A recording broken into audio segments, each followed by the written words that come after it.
Wait for this to take back up again. There we go. Hi. Oh, that's the worst. Hello. It's after midnight, so surely that's my daily disconnect for the whole day. Surely stream tomorrow will be fine, right? Slenderman got me. That's it. I'm done for. Welcome back. Thank you. Every day it does a disconnect during stream. It's the worst. Yeah, Slenderman the 8 Pages. I remember when that came out. And it was like, I went to my friend's house to play. And when I was watching, when I was playing, was taking turns to play. And when Slenderman got me, I was very bad at it, I took off the headphones and threw them. I got so scared. I still do that sometimes during jump scare games. I'll take my headphones off really quickly. But yeah, he had a new headset and I threw them and I got in trouble. What a shitty friend I am. It wasn't on purpose, it was an instinctual reaction. But I felt pretty bad. But yeah, that got me. Oh, I can't believe it disconnected, that's the worst. Anyway, let's get back to this game. Oh. I remember playing when it came out in high school. Oh man, I think I was out of university when I played it.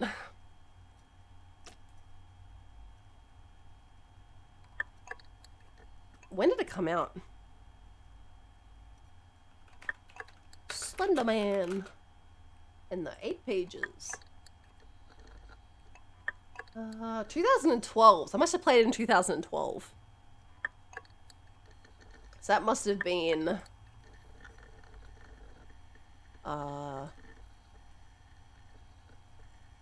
must have been just out of university. Let me vamp for a minute while we run these ads so they're out of the way, because the stream stopped. Twitch wants to run ads again. So let me just get these out of the way real quick.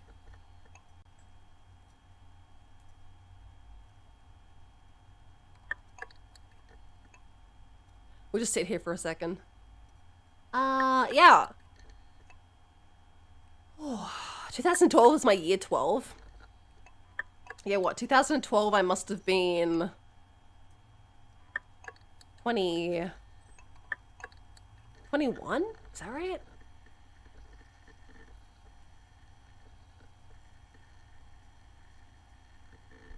Is that right?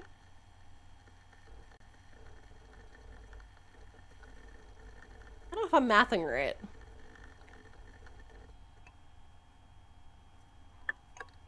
Yeah, that should be right. I should have been 21.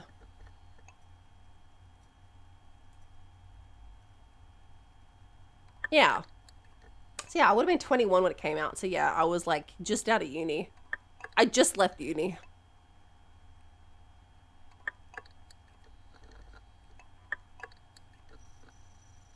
So yeah, still in my phase where I wasn't into horror.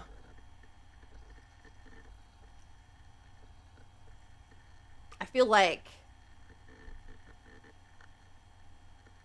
I wasn't into horror when I was younger. I'd seen a horror movie here and there, but it wasn't really my jam.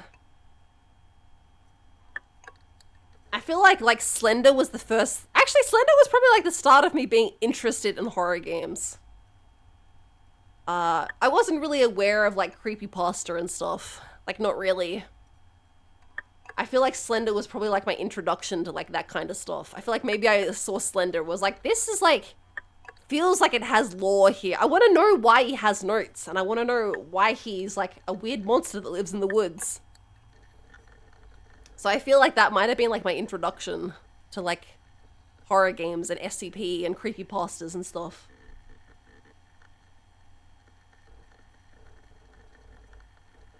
And even then, I don't know if I played like a lot of horror games pre... so before I started streaming, so what, I started streaming 2022. So I would have been playing horror games. I streamed in Discord for a couple years.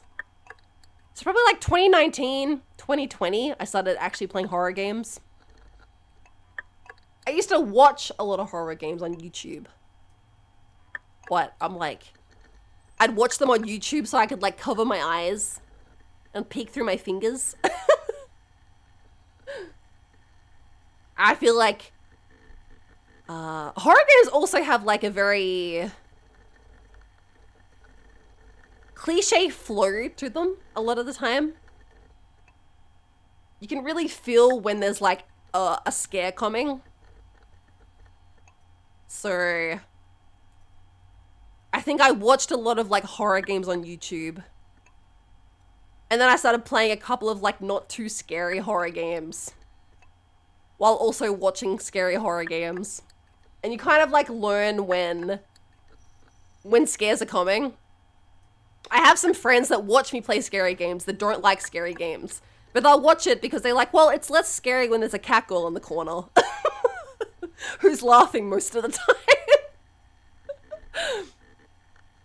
And like, a lot of the time, when I was streaming on Discord for my friends, I'd be like, a scare is about to happen. So they could like brace themselves. I think when we were playing, I played Soma with my friends on Discord, and I'd be like, watch out, a scare is gonna happen. I'd like stop before the scare happened, and then I'd like, you know, walk to where I knew it was gonna trigger, and the scare would happen, and they're like, it's not scary. But I like to feel like, because I play a lot of horror games on stream, the scariest thing when I play them on stream is that I scream really loud. But then we normally laugh about it after.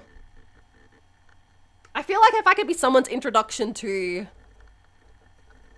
how fun horror games are, if I'm like a funny looking cat girl in the corner. Because I tend to sway towards horror games because I think they have a lot of interesting stories.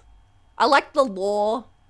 I like knowing like finding out what the monster is or who the stalker is. If we play like a Chillazard game, it's a stalker like 90% of the time. But like you want to learn like the backstory of like your character and stuff. And I feel like horror games tend to nail that really well. The vibes are impeccable in horror games. And there's nothing that quite matches that for me. And that was like, my curiosity is what got me into them. And I feel like if I could be a gateway for people enjoying horror games, because they can watch the funny cat girl do it. That's a job well done. My first introduction to horror was watching Jeepers Creepers at a friend's house. Jeepers Creepers. Jeepers Creepers. Oh.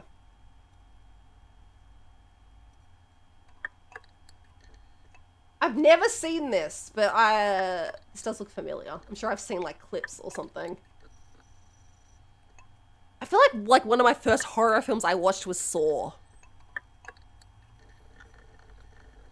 My first horror movie I saw at the cinema was Hide and Seek. When did that come out? I really want to watch it for a Discord movie night sometime. It came out in 2005. I don't think it's good. It has Dakota Fanning in it. And Robert De Niro. What's his Rotten Tomatoes score? 12%. Oh, it's bad. Even the audience percent's 50%. Anyway, it's not a good horror movie, but I remember it scaring the fucking bejeebus out of me. Watching it at the cinema when I was like 15, 16. It must have been 16. It came out in 2005. I must have been 16. It gave me a big spook. At the time, it scared the bejeebus out of me. But looking back, it's very goofy. I think that's what this movie's going to be like if we rewatch it. I think it'll be very funny. All right, back to this game. We should finish this chapter and then maybe we can finish up.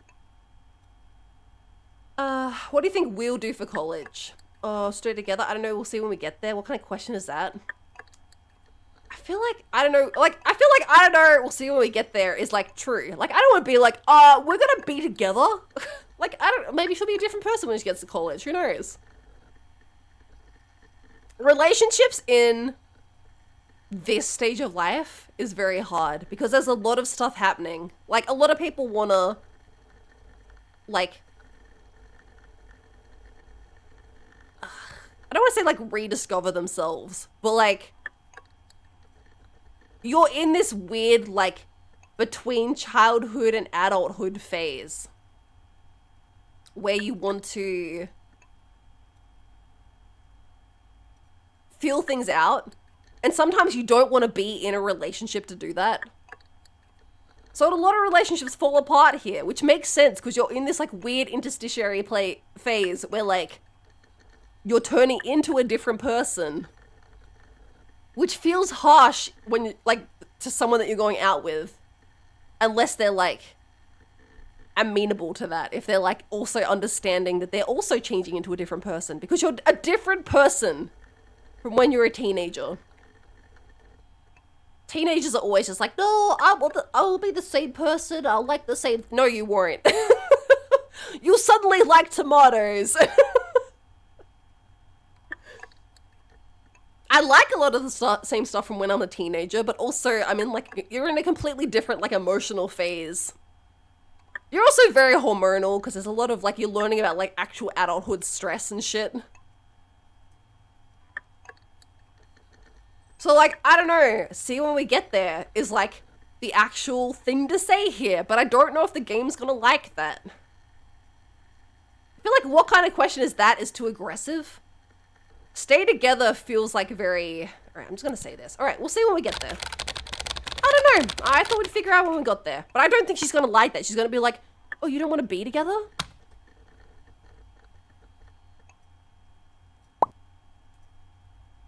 And just put on blinders until the summer's over? I knew she was gonna hate it. Kind of seems like we're running straight into a wall.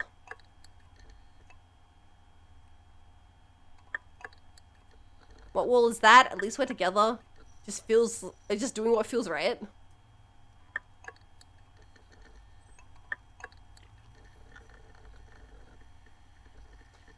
The answers that I'm allowed to give feel more and more open-ended. Like, the game doesn't want me to know what's happening. Which is fine. I know it wants to peak drama, but like...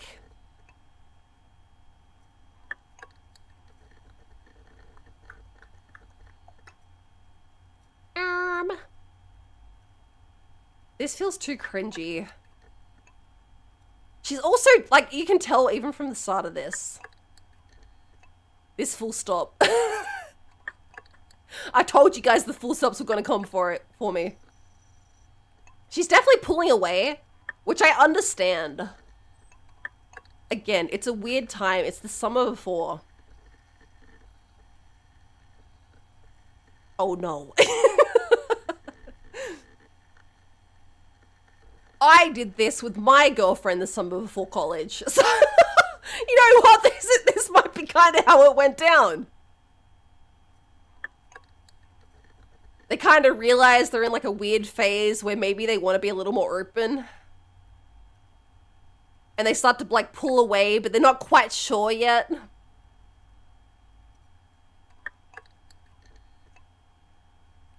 Teenagers around this time are very passive-aggressive because they're not quite sure which way they want to go yet.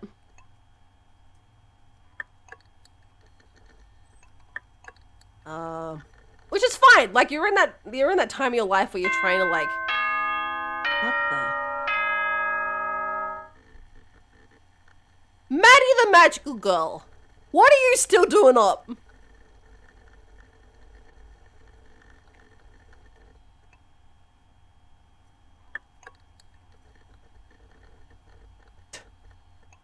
Maddie T Magical Girl! Why are you still awake? It's past your bedtime, little lady! for this cookie. Here comes the boy. It's past your bedtime. Shrimp heaven now. Also, thank you for the unstrip and the hydrate.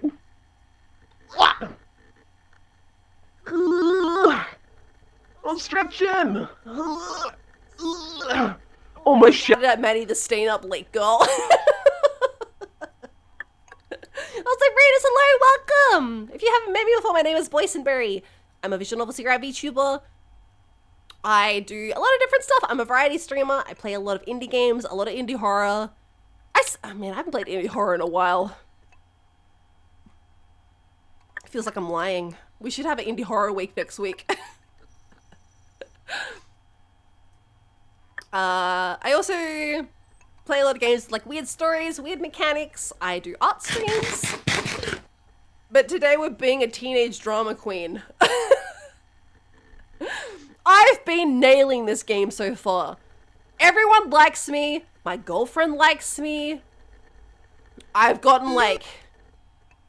Oh, fuck. Kill her. Guys, you have to press B to kill her, please. Please, kill her! Kill her! No! Press B! You guys know what B is? Press B!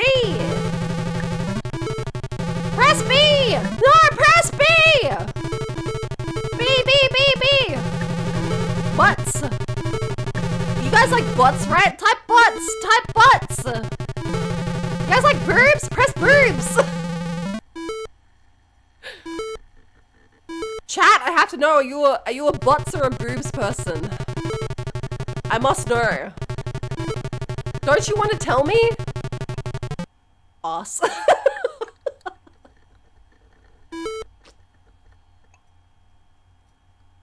Press B! Yeah, you like Boysen? Huh? Huh? Huh? Press B! Get her out of here! You guys will never see the oh, guys. Oh my god, it's so juicy. You guys can't see all the cool shit that's happening. Oh my god. Oh my god, it's so cool. Oh. I'm getting all the goals. You guys can't see.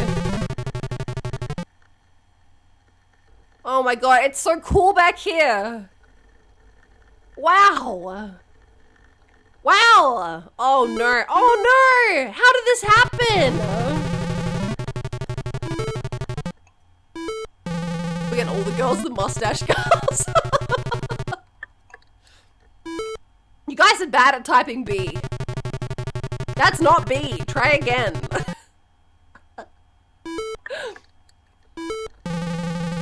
Unbelievable. This is the most interesting malware I've ever seen. Yeah.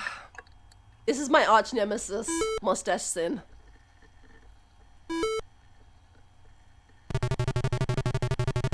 Emily isn't home. Butts, butts, butts! I'll never say the second letter of the English language. Guys, I think this is the rest of the stream. I gotta go collapse in bed. Yeah, go to sleep, Maddie. Oh, look, I can poke in here. Go to sleep, Maddie. Thank you again so much for the raid. Thank you, thank you. Have a good sleep.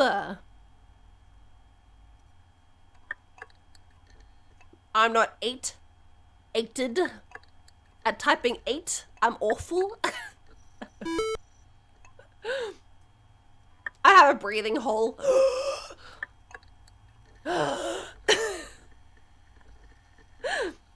Bleep well. Guys, if you want to see the rest of this game, you gotta get some bees going. She won't go away. She doesn't go away on her own. This is the rest of the stream. Bees!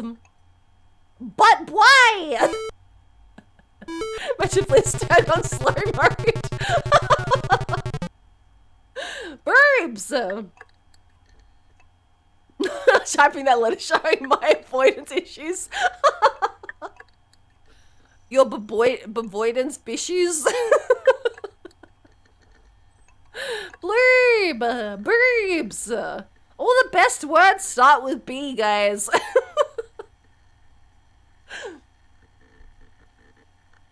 She likes B because she's anti-art.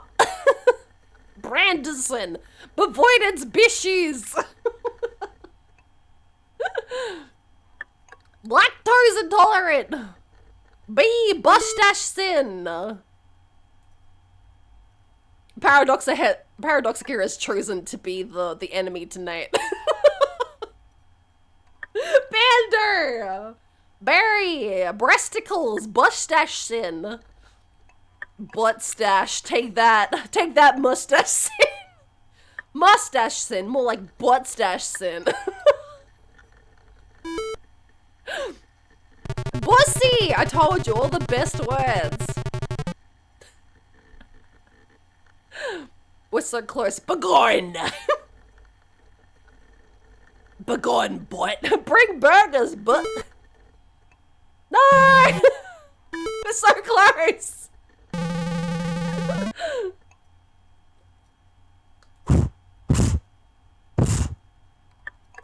Balls!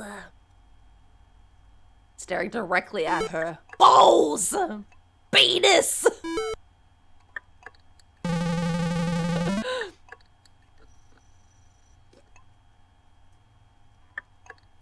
I've had all this time to think about what to do with Emily. You guys did it. I'm so proud. I'm so proud. I still love the model VJs that played that boss simulator game, trying to call it their boss Bussy and being confused when the game blocked it. Oh, Bussy! Bussy!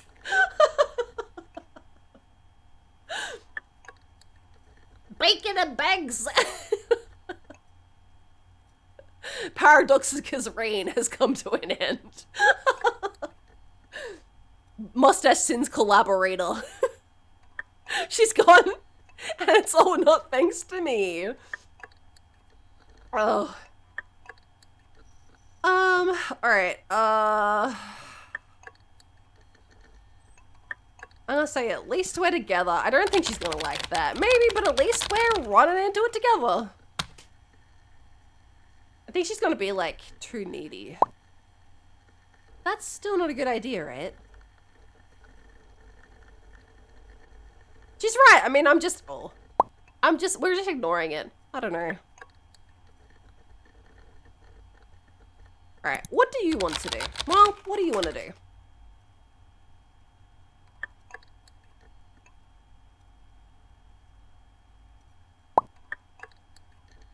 I just don't know. Like, what type of couple are we, you know?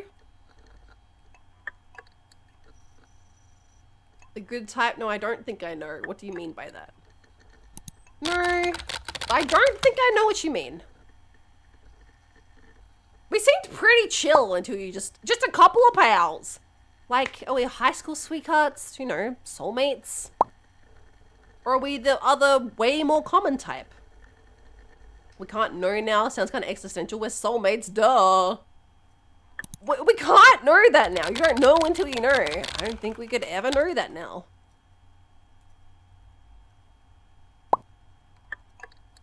Shouldn't we feel like we're the first type? Do you not? I don't know. It doesn't matter. Do you not? I mean, if you don't feel like we're like... Do you not think that we are? You can break up with me. That's fine. But, like, just do it. Don't dance around it. Sometimes I do. That's fair. I feel like sometimes it's like, do you think we're soulmates? Absolutely. Closest I've ever known. I don't know. I mean, I feel like closest I've ever known is not a lie. I'm supposed to be 17 or 18 in this situation. I don't imagine it's ever, I think this is their longest relationship. So like, this isn't a lie. You're the closest thing to a soulmate that I've ever known. That's not a yes. It's just, it is what it is. For now. Yeah. True. Fuck, we should really have this conversation in person. Yeah, that's true. Just a couple of pals, couple of cuties, wink. Somehow this is Jeff's fault, yeah.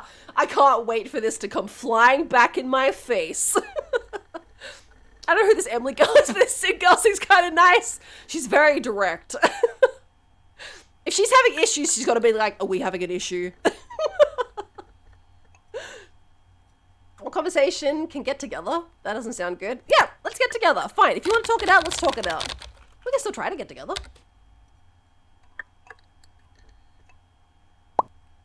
It's too late for that now. I've just been thinking a lot lately. It's not too late. We're in drivable distance of each other. Why, if I offered to get together after you said we should have this conversation in person, why would you turn that down? Chicken shit! This single seems way too mature, like a 30-year-old catfish. That's definitely what's happening here. Emily should run. This girl's talking like she's like done a fucking time loop and she's a 32-year-old back in a 17-year-old's body.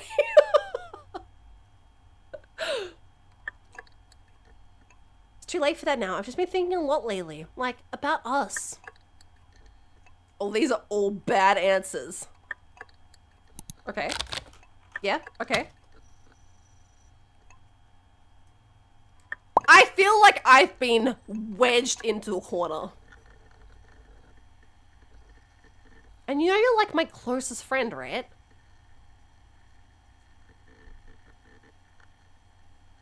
Oh, I don't know whether to say, yeah, I know. Like, agreeing with her. She friend-zoned you? That's fine. I don't care. They can't hurt me in any way that matters. And I think it's gonna be too needy, but alright. And you're mine too. I feel like if she's trying to aim to be friends after. My problem with this, alright, I think you can be friends with exes. I don't think you should do it after, like, just after you break up. Ever. I don't think there's ever, like, a situation and that you should not take time apart from each other. Because that, like, zone is hard to, like, get out of, right? I think you can be friends with exes, and I think that's okay. Assuming you've both had time to, like, move past what you had and decide that you want to be friends. I feel like you have to consciously make that decision after you've had time to process. So, like, if that's what she wants to do, that's fine. But, like, also, I'm like, alright, well, I'll fucking see you after we start college. I'm gonna take this summer. I'll see you in, like, 6 months to a year. I feel like it's almost like, they say, like, however long your relationship is, half of that is how long it takes you to get over a person. Which I don't fully believe. I think it depends. But I almost feel like that also applies to if you want to be friends with them afterwards. If they're like, well, we're breaking up, but we should still be friends. I feel like you have to be like, great, well, we went out for a year. So in 6 months, if you still want to be friends, I'll see you then.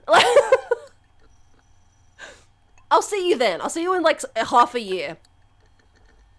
Because I think that's enough time to process what's happened and decide if you miss that person enough. Message Jeff and tell him he sucks. It's not his fault. Emily is her own person. If she decided that she wanted to be with Jeff of her own volition, good for her. As long as she's straight up about it. If you cheat on someone, this goes out the window. I feel like if someone cheats on you, you can't be friends with them ever. Like, that's a betrayal of trust that is disgusting, as far as I'm concerned. I'm sorry, there's no comeback for cheating on someone. But, like, it's his fault, his picture's red, he's evil. I get, like, I know that the game, if you're a teenager playing this, you're like, it's Jeff's fault. And if he's actively flirting, I think he's shitty. But also, if Emily was invested in a relationship, the flirting would have been either put a stop to or she, like, would have ignored it.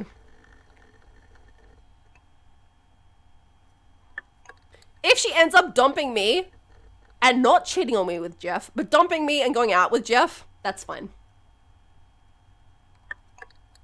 She decided she liked him more, good for her. She worked out what she wanted. The friend zone is great. It has air hockey and shit. Exactly. I'll meet you guys in the friend zone. I guess lately this has felt more like friendship than other stuff. Than a relationship? In what ways? What do you mean? I'm gonna ask in what ways. I would like to know. In what way has it felt like that? Again, this is open communication. If she needs more from me and I'm happy to give that, that's fine. I don't know, like when we're together, it's like not as much as it used to be. Okay, this is also another familiar thing that happens in early relationships in your life, is that you're not used to having that honeymoon phase. If you're not used to having a long relationship, if you're always jumping from relationship to relationship, and you're used to that honeymoon phase, which is a real thing that happens, because when you start dating somebody that you're attracted to, you have hormones like fucking up in your brain 24/7. But as you become familiar to somebody, you lose that.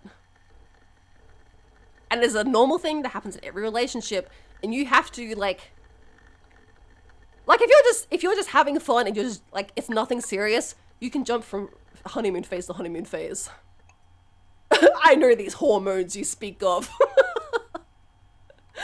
Friend zone is the best way to make friends.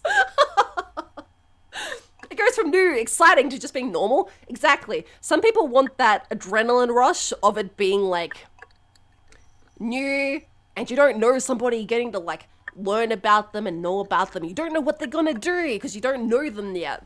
And then as you get to know them and stuff becomes more familiar and more, not cliche, what am I thinking? I was gonna say boring, but you're right, it just becomes normal. You understand that person's patterns. It's hard to like, you're not always trying to like impress somebody. Yeah, it's very routine, you're right. You have to decide if that person offers enough to your life that you don't need that excitement. I think that also, like, as you get older, like people that settle down in their 20s, I'm so impressed. Mind you, I had a relationship my entire 20s. I had the same relationship. So, like, I was also in that position.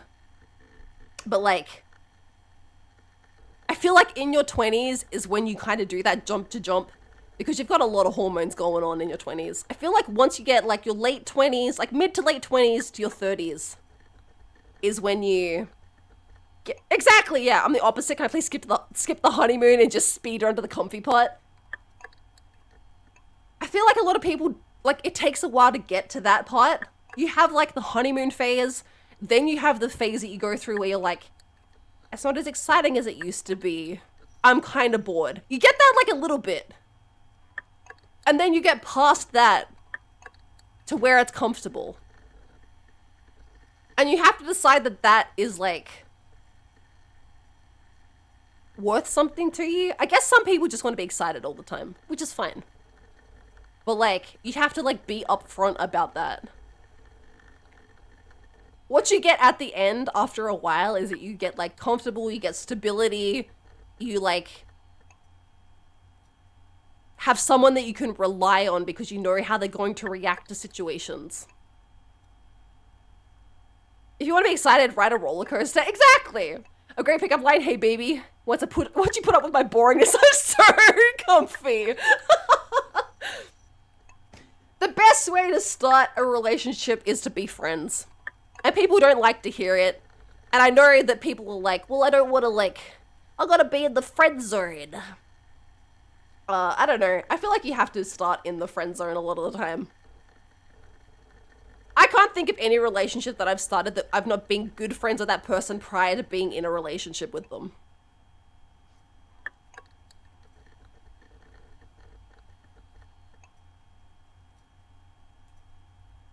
But again, I'm also a person that doesn't I won't label something as a relationship until I'm like sure that it's gonna go somewhere. If you want to be excited, stare at a clock for 12 hours, then anything you do after that be exciting. Being friends first allows you to get to know them without less pressure. Exactly. What I tend to do, what I used to do, frenemies to lovers. Exactly. If you're not enemies with someone, don't even.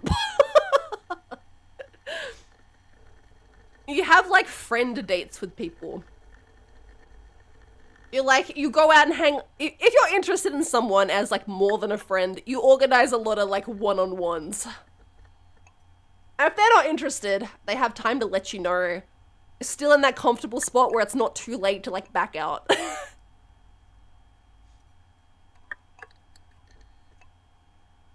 Sit on her deathbed after a lifelong relationship? No, not willing to call a relationship yet. Listen, I could be.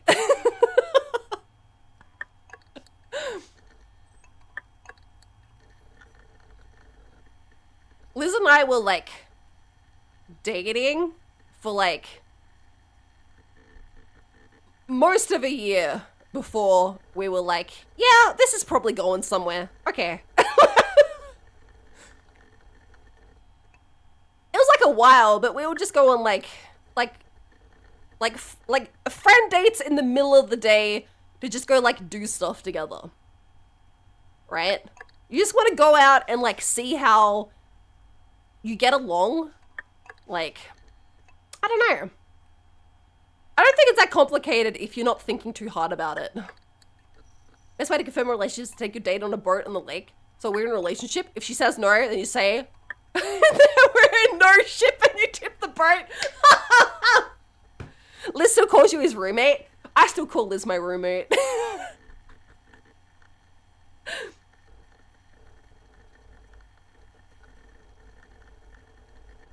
We're not at that next phase yet, you know. Sure, we just bought a house together, but still. My housemate.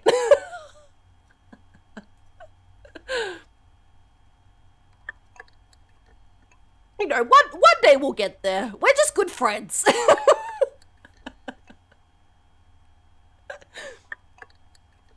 One day it might work out. Who knows which way it'll go. On my deathbed.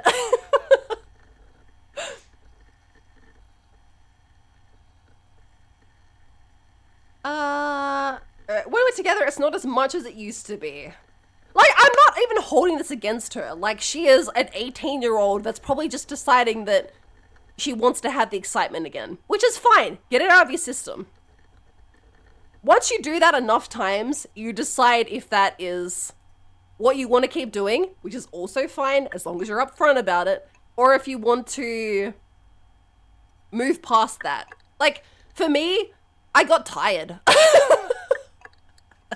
Mind you, what? I went from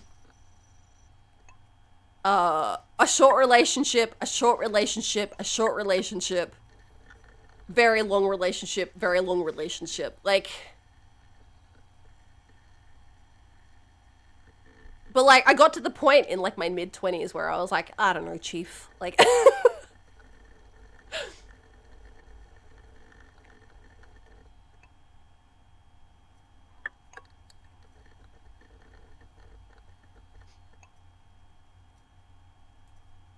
why do I feel like this is every Emily ever? I've never known an Emily, so who knows? It could be.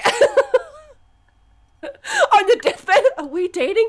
We've been married for 40 years. You joke, but I went wedding dress shopping with a good friend of mine who's getting married. Shop stuff kept assuming I was the groom. We had to keep correcting them. That's the worst. I used to have the same thing when I had, my last best friend was like a male. And whenever we would go out to have lunch together, because we had like the same days off. So we'd go out for like lunch dates in the middle of the day. And every time we went, they were like, you know, the staff would ask us like if it was a special occasion or something. And we're like, no, we're just getting lunch.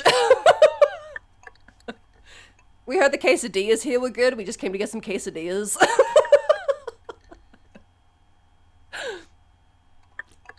Wedding dress shopping would be even funnier. go wedding dress shopping with me one day. That'll be great. I want Ando to get asked if we're dating so he can be really awkward about it.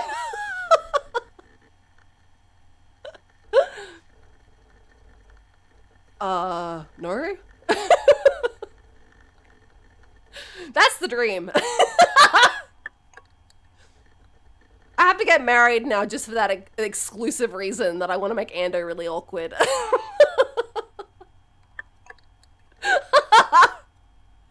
I'm like, my laugh's not evil enough. It's basically an evil plan. Ugh. It'll be worse if you start believing it yourself too. Looks like I'm getting married.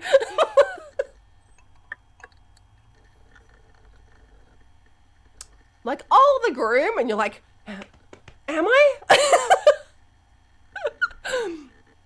Quote of the day, we went wedding dress shopping. Friend, Ando, I want to try that dress. Ando, which one? Friend, the white one.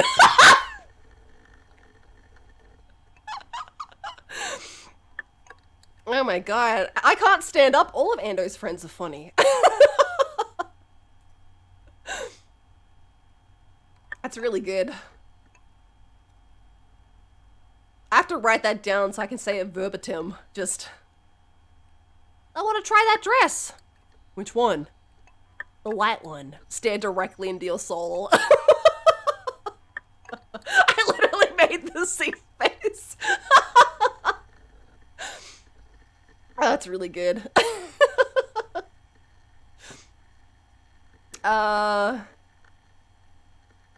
It's not as much as it used to be. Isn't that normal? Is it normal for relationships to change like that? Like, that's what happens. Change, maybe, but like, the fireworks, the butterflies. Guys, I don't think I can fix her because she's a child. We're just not there anymore. Guys, I don't know if I can fix her. I don't know, like, maybe if I see her again in another 10 years. I don't know if I can fix her. I was trying to get the good ending, and I thought I was on track, but I think maybe I'm too mature for Emily. I can fix her, you can try. They're just not there anymore. We can change that. Do you still love me? That's just the honeymoon phase. This is true, but I don't think she's gonna like to hear it. But also I think saying, do you still love me? It feels manipulative, even though it's just a question. And it is something that you just have like a yes or no answer to. I feel like it feels manipulative. We can change that is not the right answer, but it's one of these two. This is direct, but it feels like talking down to her.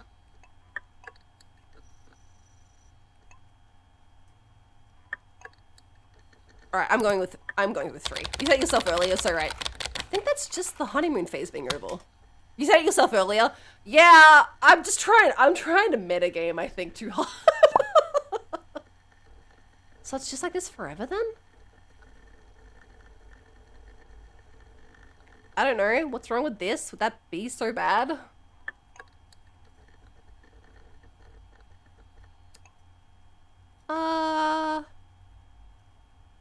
You also go through phases, because, like, as you know someone longer, like, you're always uncovering new things about people.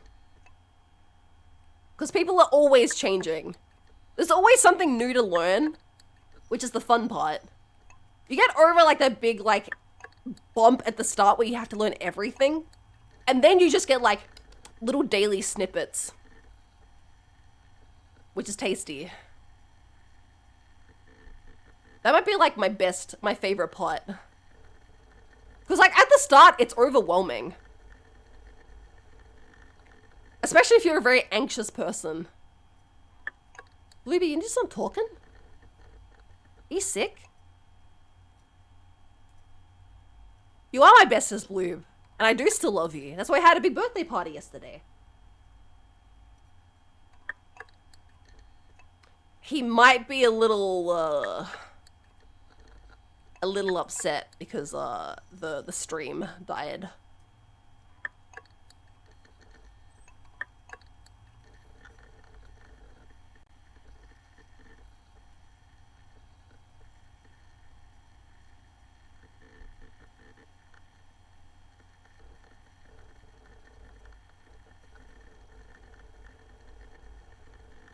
one didn't even come through the queue.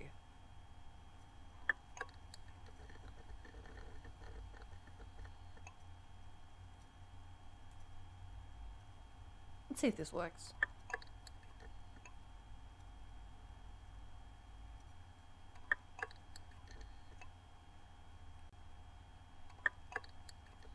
Pog Online Poggers.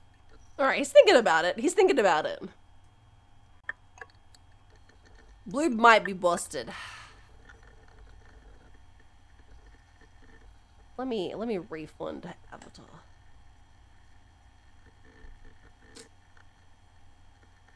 Blue might be taking a nap. It's a little late for him.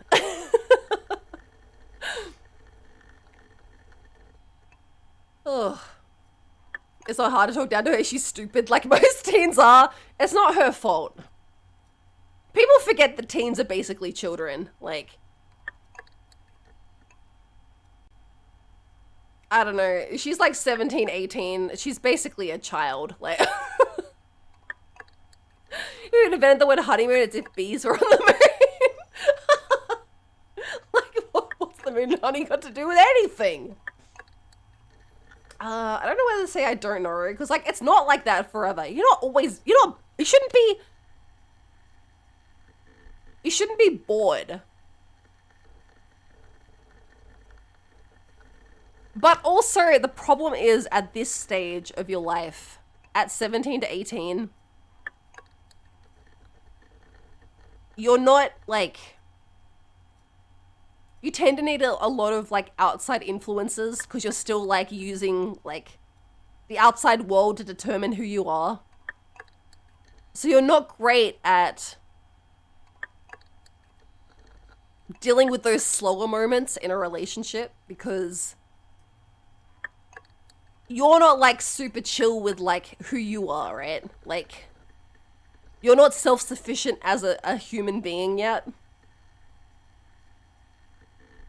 You've got all those hormones in your brain that are like, go, go, go, go, go. I think also, especially if you're just starting college, that is like such a stressful time in your life. Like starting college and learning like you have to like look after your own meals and your own bedtime. A lot of the time you move out of home for college. That's like a huge like movement time in your life. That's such like a huge time. I can't imagine like trying to also handle a relationship as you're like moving out of home. Like the summer before I moved out was when I got dumped, and I'm kind of thankful for it because I can't imagine also trying to deal with that at the same time. I think I was just like high on stress for like a year. Anything under 25 is mentally a child still. Yeah, it's really, like, there's definitely still levels there. Like, they're not a 16-year-old. I feel like 16 to 18 is such a huge gap. And then 18 to 20 isn't, like... I feel like in the public eye, 18 to 20 isn't seen like a huge jump, and it fucking is. 18 to 20 is such a difference. I can't imagine as a 20-year-old hanging out with an 18-year-old. Like, that's, like, there's such a wild jump between those two ages. And then it gets, like, further apart after that. Like, then you're, like, 20 to 25, I think there's a big jump. 25 to 30, there's less of a jump, but you definitely feel it still. Like, I have friends that are, like, 26, 27. And, like, you still feel that they're younger than you, but it's not so big of a jump. Like, you wouldn't even really know unless you asked them and they act a little younger. But then also the age above you gets closer and closer. Like, when you're 18, 20 and 21-year-olds feel like old people. When you're 20, a 25-year-old looks like an old person. When you're 25, a 30-year-old looks like an old person. When you're 30, like, I have friends that are, like, 40, and we feel like we're the same age. They might look at me and be like, a child. But I feel like a lot of the time we have the same issues. Which is really what it is. Like, it's if you're dealing with the same things, you have the same kind of life experience, is like the kind of age category you get put into. And it's very strange, because, like, the best way to do it is to look at your parents. and like the age gap between you and your parents is never going to be different, right? You're always going to be the same age difference apart. But when you're 16, they are like old. You think they're so old and they know how to do everything, and you know, if you need something, like, surely my parents will know what to do. Assuming you have a good relationship with your parents, right? This is completely like a separate thing. But like that's your level for things. And then you hit like your probably like your mid-20s to like early 30s, I feel like is when you start to like get closer with your parents, because you're like, oh, I also pay for groceries and pay for rent and can complain about those things and understand things that they're complaining about. I also feel like if you have like a closest relationship, they'll start complaining to you about things, which makes them more relatable, more human. They're not suddenly like these people that are above you, but they're like people that are dealing with things that you're dealing with. And now it's like, at 32, I wouldn't say there's much of a difference between me and my mom. Like, I feel like any problem that I have is something that she's also like dealing with or has had to deal with, but like not so long ago that she doesn't remember. That's kind of crazy. I feel like that's a good like I feel like I could talk to a 50-year-old, and assuming they're not like super boomer coded, you're like kind of relatable, right? 20 to 25 is for trying adulthood and being a little stupid about it. Absolutely. You should be an idiot from 20 to 25. Not like get yourself killed idiot, but you should go do dumb shit. You're gonna get, from 20 to 25, I feel like even, like, I feel like from 19 or 18 to 25, you should get hurt others, be shitty, have people be shitty to you. Because assuming you're not like suffering from like narcissistic tendencies, that's where you learn empathy. I don't think, like, I'm not saying you should like cheat on people and like physically hurt people, but I think you should make mistakes.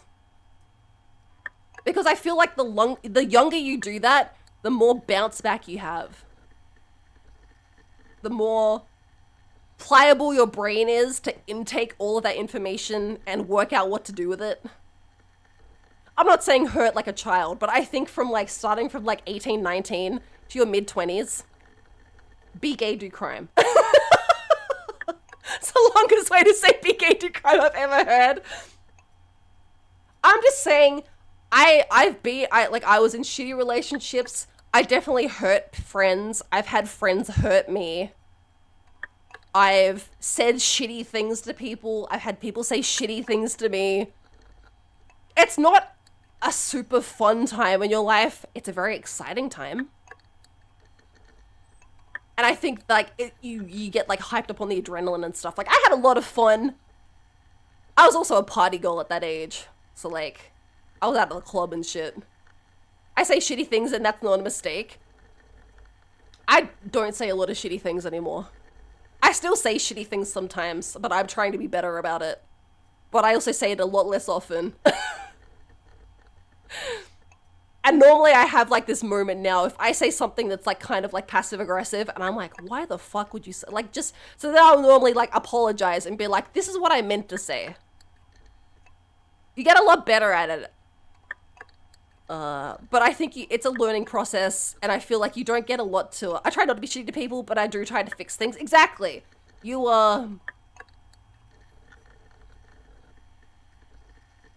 It's hard to say be shitty to people when you're younger, because I don't think you do it on purpose. I don't think you purposely hurt people. I think you make a lot of accidents, a lot of mistakes.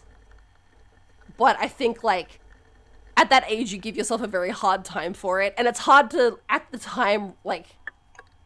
be like, oh, this is because I'm learning how to be a human being.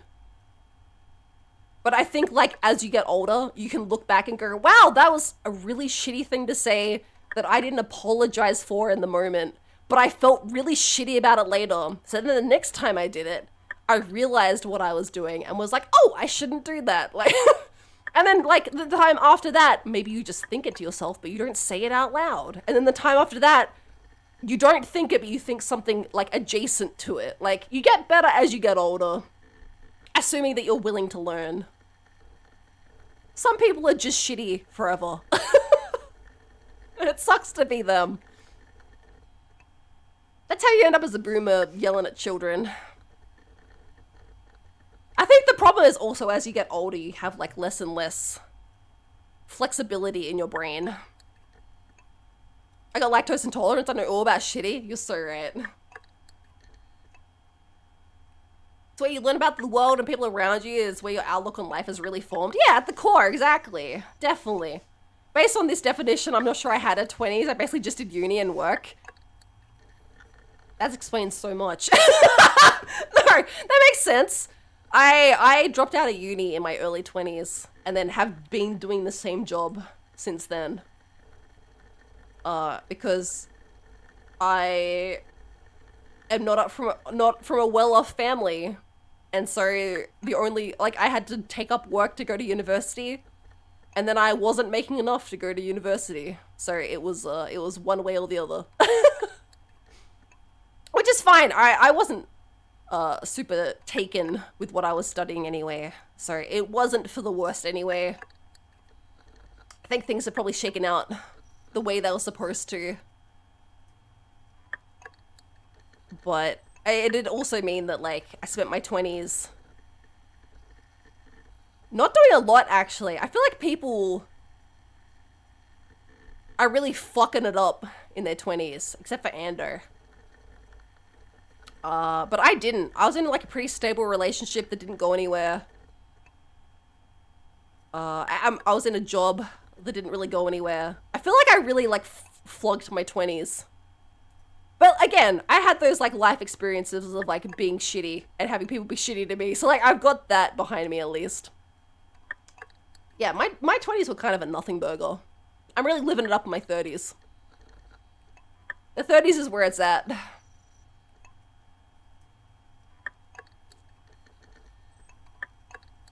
I was very shot in my 20s. And that's not changed, but now I'm on the internet in my 30s, so I feel like I've been flunking it since the last flunking it the last 20. Yeah. I feel like my teens were kind of exciting. And then after I moved out, I kind of just like hunkered down.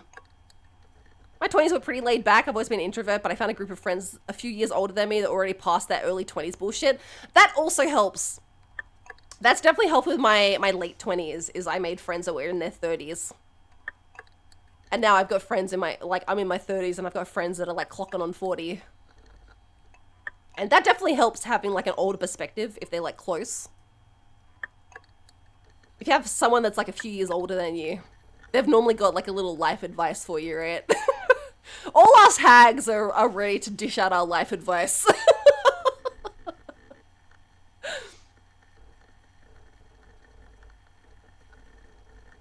That's our one upside. And we're hot as shit, but, like, you know, other than that, the age of 30 is in demand. I legitimately didn't make a real good long-term friend until I was hitting my 30s. That happens too. Your 20s are a weird time. I would almost say the same, maybe a little earlier, probably my late 20s. I don't think I've had, like, good lifelong friends until, honestly, I started playing Final Fantasy XIV. The people that I met in that was just, people that had the same interests that, like, I've struggled with for a long time, because I'm very introverted, play a lot of video games, but had very normie friends, which was fine for, like, you know, 3 or 4 years, and then I would skip too many social gatherings, or,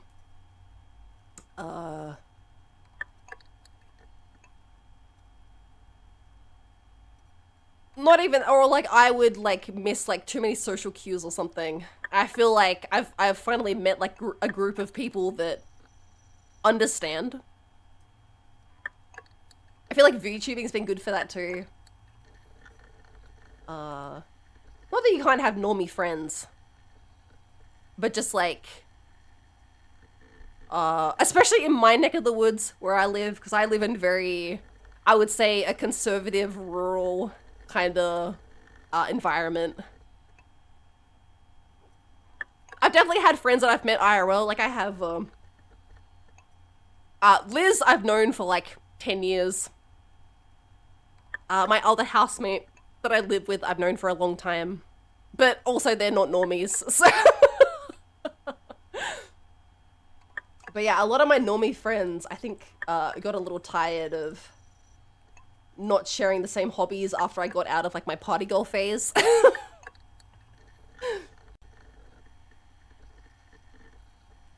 But yeah, like my current group of friends I've had for 10 years, so... Liz, normal!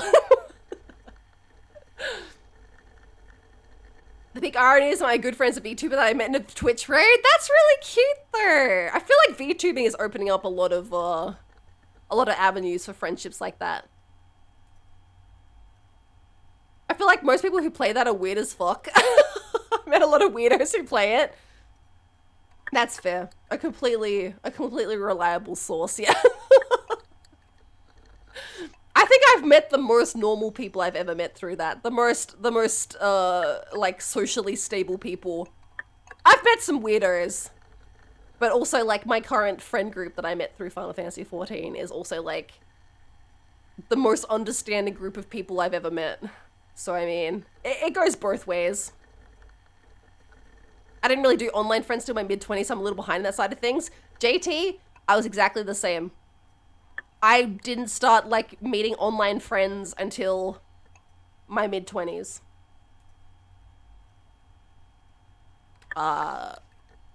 Again, because I grew up in Tasmania, and we're basically, like, 20 years behind the rest of the world, like, probably until my mid-20s, I feel like stranger danger was, like, a huge thing. The internet was, like, this big, scary thing. Tasmania? Yeah, I live down here with the Devils. Taz of Tasmania? Yeah, that's me. Tassie has internet? It's crazy, right?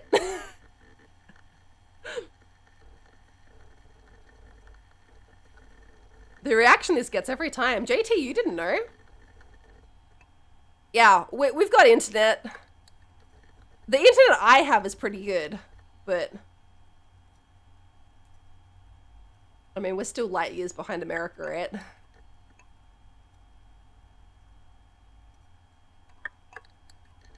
As much as we don't like to think of streams as a place to make friends, sometimes life is funny that way. Streams are definitely a place to make friends. If you're spending, like, time in streams, in a community, actively, like, participating, of course you're gonna make friends. I feel like it's even pushed as, like, it should be a hobby that you consider, like, a friendship thing. I don't think it's right to think of it as anything else. If you're just consuming content passively, which I do in some VTuber communities, that's also fine. You're there to consume content. But it can be, like, the point of live content is that you're there to interact.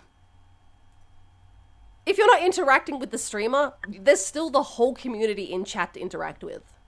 And I feel like that shouldn't be looked down upon. You're there, there's multiple of you there to enjoy the same thing at the same time. Of course you could be friends. You have crossover of interests, that's the entire point. You might have multiple things. If you're watching Ando, and you watch Ando multiple times a week, and Ando is doing, like, a Warhammer stream, and you're both there because you like Warhammer and you like watching a turtle, turns out you have two interests in common. Like, I don't feel like, you shouldn't bother people if that's not what they want, but, like, I don't feel like it's absurd to make friends with people that like similar things.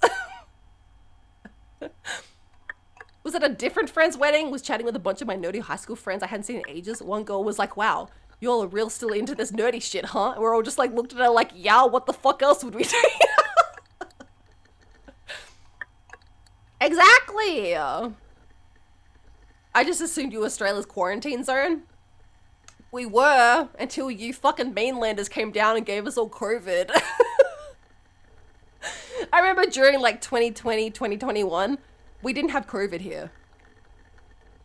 Cause there was like a huge like thing to not let the mainlanders come down. You literally had to be like a VIP to get into Tasmania for like a year and a half. And it was great. My friends were all talking about having to like wear masks and stuff, and I'm like, it's chill here. And then Tasmania was like, we're dying, the businesses are dying. So instead they opened up the gates and fucking like 1 billion people died. Like,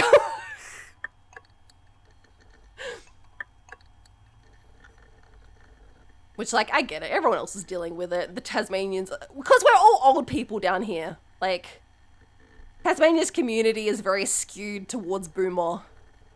Because all the young people move out, and the only people that move down are like people that want to buy housing. Want to buy up all our cheap housing. Not anymore. They bought up all of it. I mean, specifically the streamer themselves. Oh, yeah, understandable. Yeah, I mean, I feel like it's hard to put on that boundary too. I've definitely made friends with some people in chat, but it is also hard to, like, have that boundary, right? A streamer's where I met Mr. Kanungus and we're good buddies. That's so cute. That's lovely. I heard that Australian internet's just two guys with didgeridoo send the information that way. Tasmanian internet is okay because we got the broadband rolled out before the rest of Australia. Tasmania was like the first state to get the broadband rolled out. The big broadband scheme. But our problem is that the fucking sharks keep chewing on the cables. Fucking sharks keep chomping up our cables. If you watch Ando multiple times this week, seek help. Oh.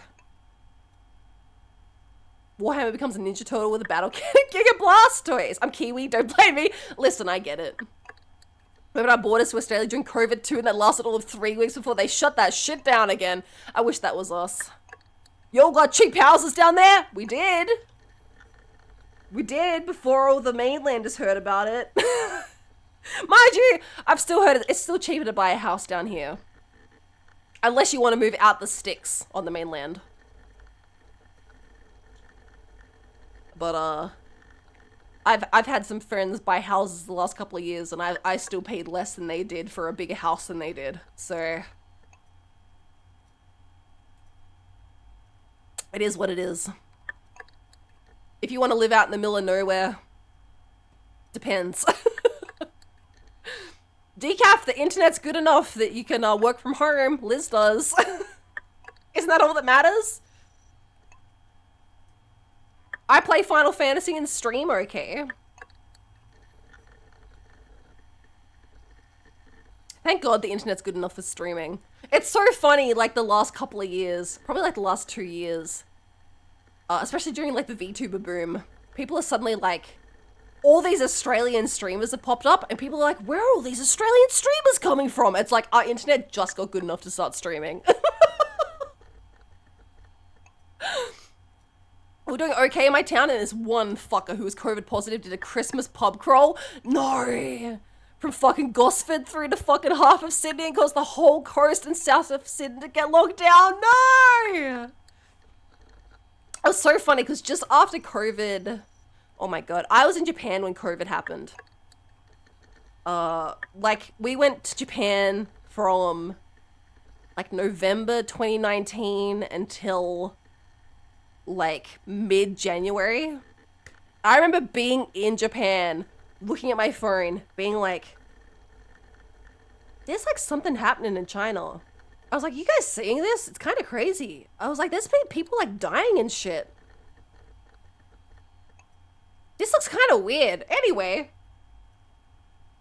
And then Ghost Dad got really, really sick. And we looked back at that and was like, Ghost Dad have COVID? And literally the day we flew back to Australia, the day after was when they locked down all the flights. We got back and literally like, it was like a day or two later, they locked down all the flights into Australia. And we're like, holy fuck. Holy shit. I have a message from my dad that says, be careful of that COVID thing. Sounds like it could get bad. Because we got home from Europe in like late January 2020. Me too! Missed it by like a few days. It was crazy. I couldn't believe. And then there was a hospital in Tasmania that like popped off. Like before everything got shut down. It must have been like just after I got back home. They had like a huge like 30... I wasn't huge. It was huge for at the time. It was like a 30-person case or something. I think maybe a couple people died at like a rural hospital here. And then we didn't have it for a year and a half. I still haven't had COVID. It sucks. Fucking blows. I work in customer service, so it was like a almost sure thing for it to happen. I've had it once, and I think I got long COVID from it. I was sick for like 6 months. I had like heavy COVID symptoms for like 3 months. Like couldn't taste and had like a really bad cough. And then for probably like 6 months, I was like tired all the time. Had like hot and cold. I managed to avoid COVID in my own home 4 times. That's power. You should get tested for like the fucking antivirus. It's inside GT. There's an alternate reality where Sin missed her flight, became Japanese. Yeah. That's an alternate reality where I'm still there, living my best life. No taste must have been when you started watching me. This is what I mean. Can you believe the audacity of this man? Also, Silly Billy, thank you so much for the follow. Welcome, welcome. Could have been worse? Yeah, it could have been worse. I could be dead. My favorite was when COVID started rolling out and they were like, listen, the old people, unless you're like really old and in hospital, the old people, they're fine. The children, they're fine. You know who's dying from COVID? 30-year-olds. And I was like, fantastic. Bring it on, baby. Let's go. I still don't know what to say to Emily. It's just like this forever.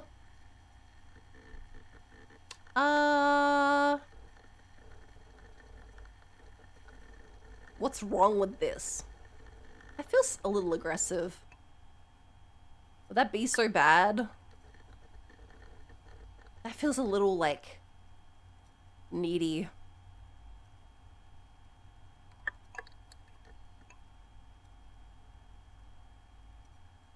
I don't know, okay, I don't like any of these. I don't know is like what I feel like, but like with like like a comma, something else.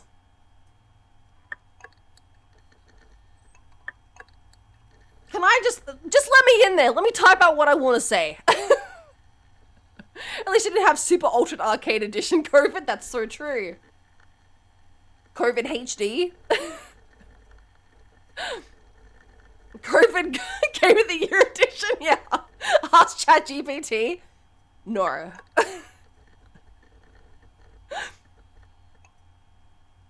Ugh. Should I feel like that's negligent? Yeah. Would that be so bad it's not the right answer? Just one of these top 2. What's wrong with this?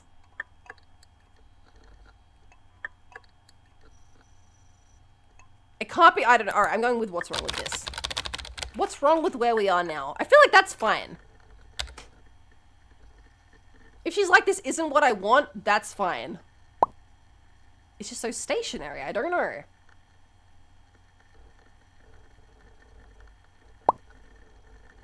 You haven't felt this way at all? Not really. Maybe a bit. Of course not. I mean, I feel like I feel like she's to me. Because I haven't had the whole time skip intermission. For me, we were talking a month ago and she was fucking jazzed. We had prom. Now, for me, it's a month later.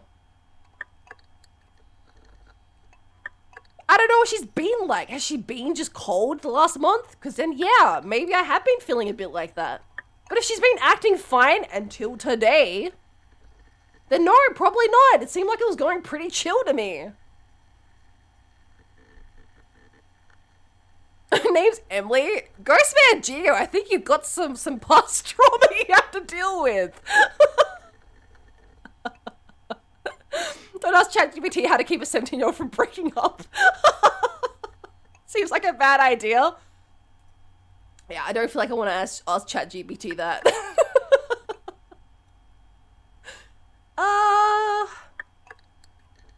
Of course not. Like, maybe I have. Like, I'm also a teen. Is she 17? I think so. This is pre-college, right? I don't know. This is to be America. How long do you guys go to high school for? Until 18, right? College is different for me. Emily's gone away forever. It's fine. Good for her. Actually, you know what? I think a lot of high schools in Tasmania, in Australia, go till 18, right?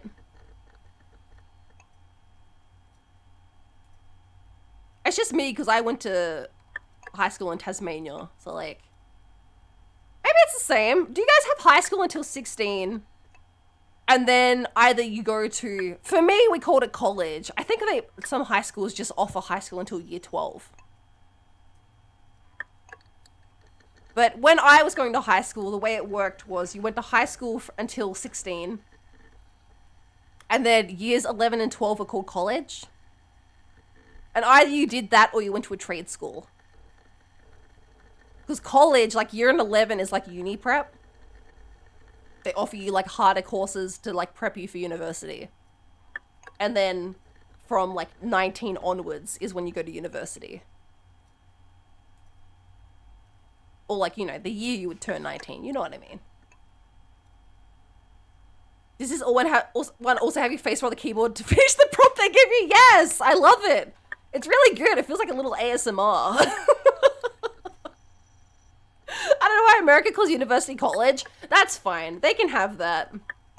It's only confusing for me because I'm like, well, that's year 11 and 12. But I know what they mean. It's been long enough.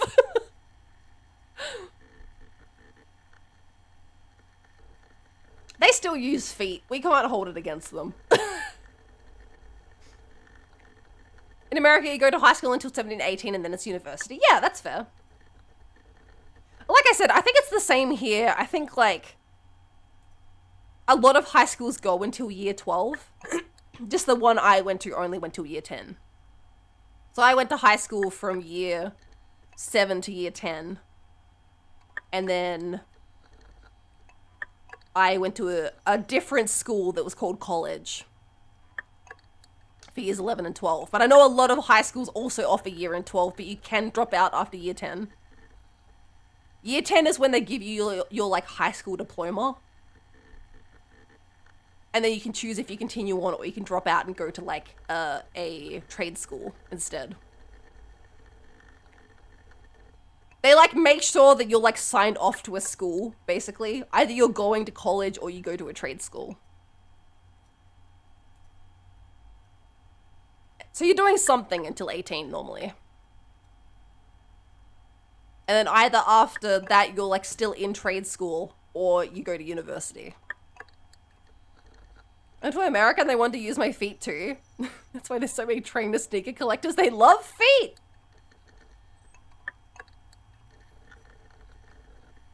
I'm gonna say maybe a bit. I feel like this isn't what it wants, but also I'm like, probably, right? Like,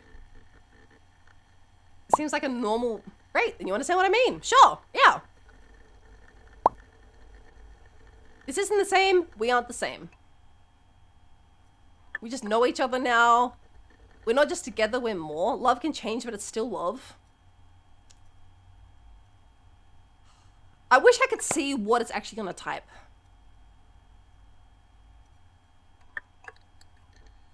We just know each other now is like, right, like we're not together, we're acquaintances. We're not just together, we're more, seems like a little cringy. So is this last one, but I feel like this is what I mean. Like, you can grow together.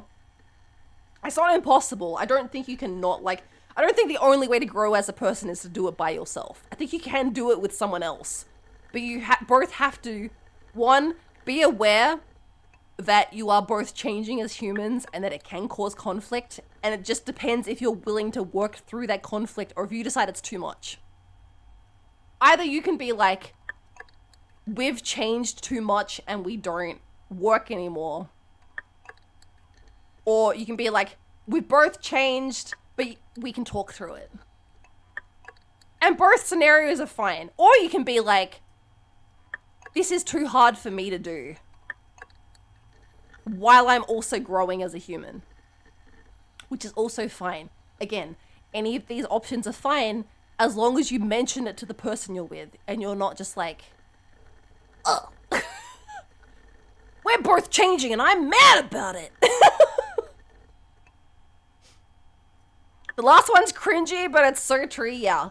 I feel like I have to say the last one. I feel like I don't think that this is like, this middle one, okay, there's gotta be an answer that she's gonna think is too needy, an answer that is too blasé, and then the right answer. This middle one, I think, is too needy. I feel like the first one is too blasé. So I feel like the third one, even though it's kind of cringy, be cringe but free. Be cringe but free. Love changes all the time, but it's still love.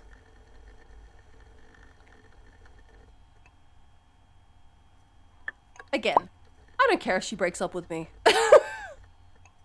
Maybe you don't understand what I mean? Where's this coming from? Did I do something wrong? That's so, like, guilt trippy. How long have you felt like this? Yeah. How long have you been feeling like this? A while. I guess it's kind of been gradually building, I guess. That's fine. It happens. And talking to friends recently helped me put it into words. Oh, no. Jeff did do me dirty. Could have talked to me, didn't feel this way before. When were these conversations? This is hard because I feel like could have talked to me is what I would say in that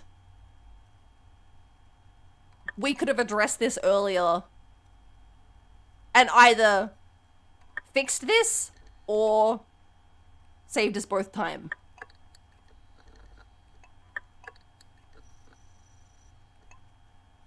Beaches love when you're possessive? As a beach myself, not so much. You might have been watching too many teen dramas.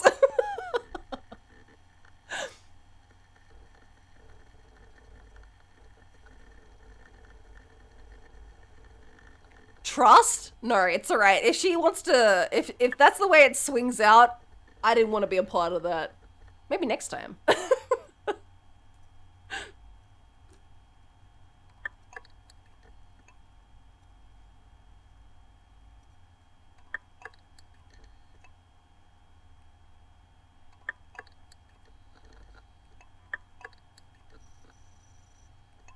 When were these conversations?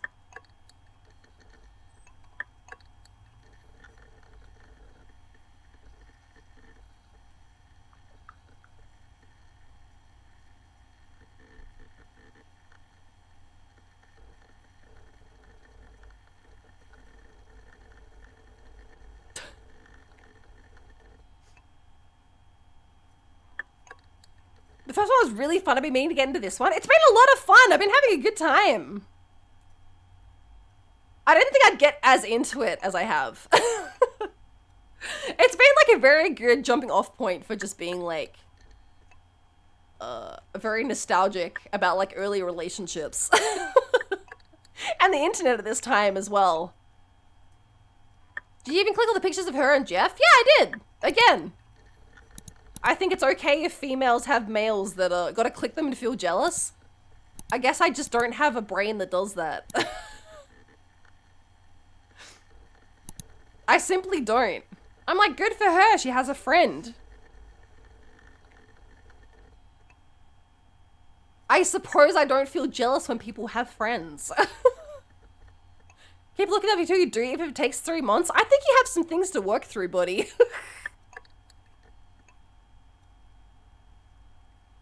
I played the first one a while ago and it was so good. I loved it a lot. I didn't play the first two. I actually haven't played any of the other ones. I grabbed this one because I heard that like they weren't like it didn't matter if I'd played the other ones or not, and this one was the longest. So I was like, oh, I'll just grab like the newest one. But I'm kind of tempted. I was gonna do another run after this one. Jeff, I guess I got my swagger back. Did you see what Jeff wrote at the top? Yeah, but again, I don't know this guy, so who knows the context? Again, I don't have a teen brain. I suppose I just, I don't assign value to things that... They're banging for sure. Are you okay, buddy?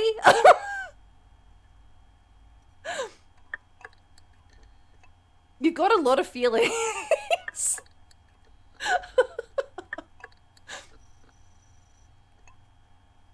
I'm just like, I want to say coulda talked to me. Because, like, that is, like, I wish you'd just, like, be direct. But, like... I don't think that's the way it's gonna frame it. I think it's gonna be like, you could have talked to me instead of talking to your friends, which isn't what I mean. Like, talk to your friends and work it out. But I don't think that's the way it's gonna frame it.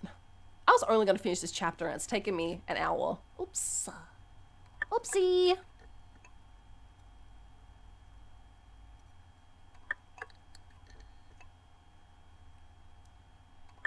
But none of these feel good. Alright, I'm just gonna say this. I mean, you could have talked to me about it.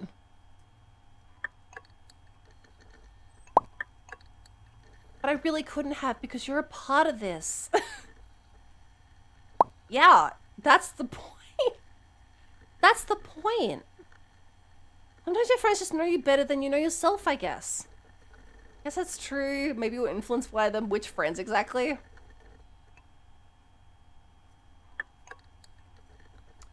I don't want to, like, if this is something that she, like, has been feeling, I don't want to, like, brush that aside, right?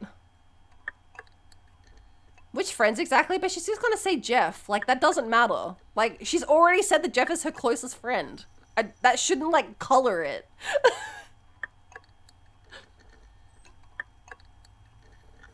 I think she would say Jeff, because she's been hanging out with Jeff.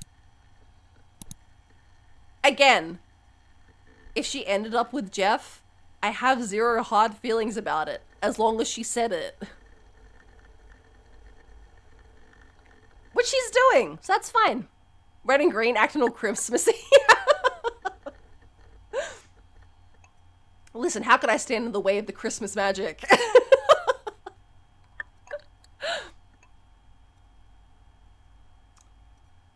Oh, again, this is like, I guess that's true, feels too passive.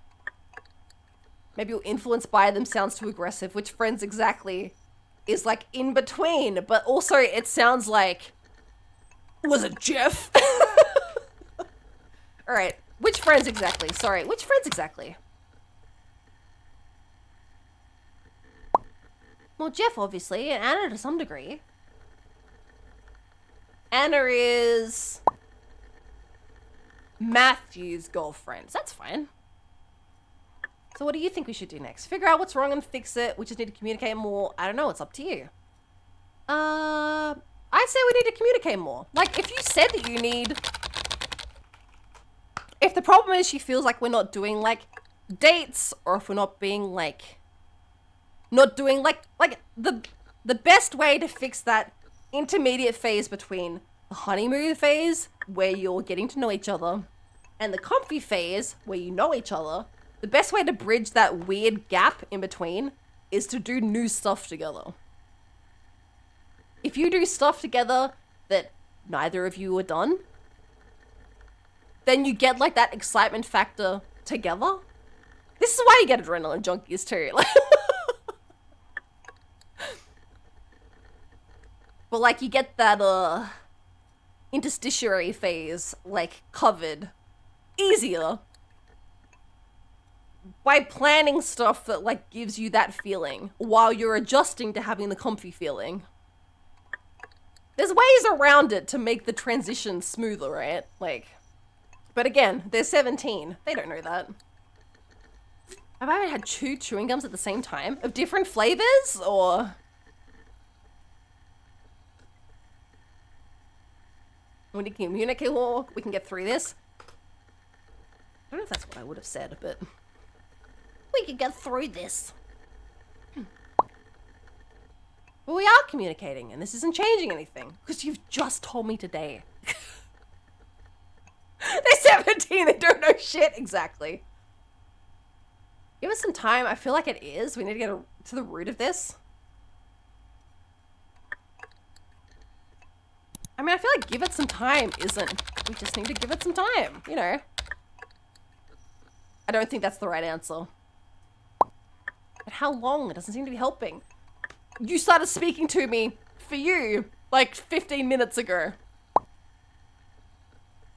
Like, this is why Matt and Anna make so much sense to me. Because of the no labels, don't you want to be part of me? I thought we were past that stage. Because of the no labels? Because they don't label what they are?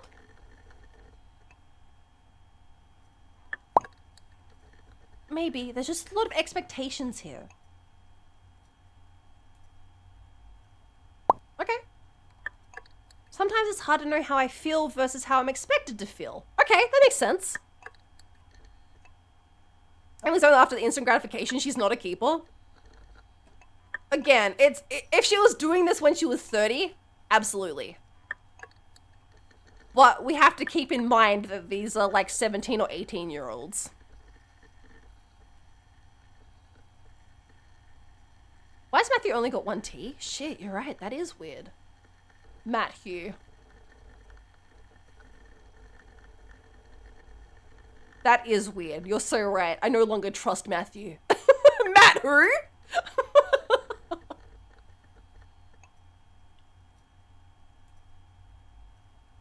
How do you feel about us in general? What do you expect to feel?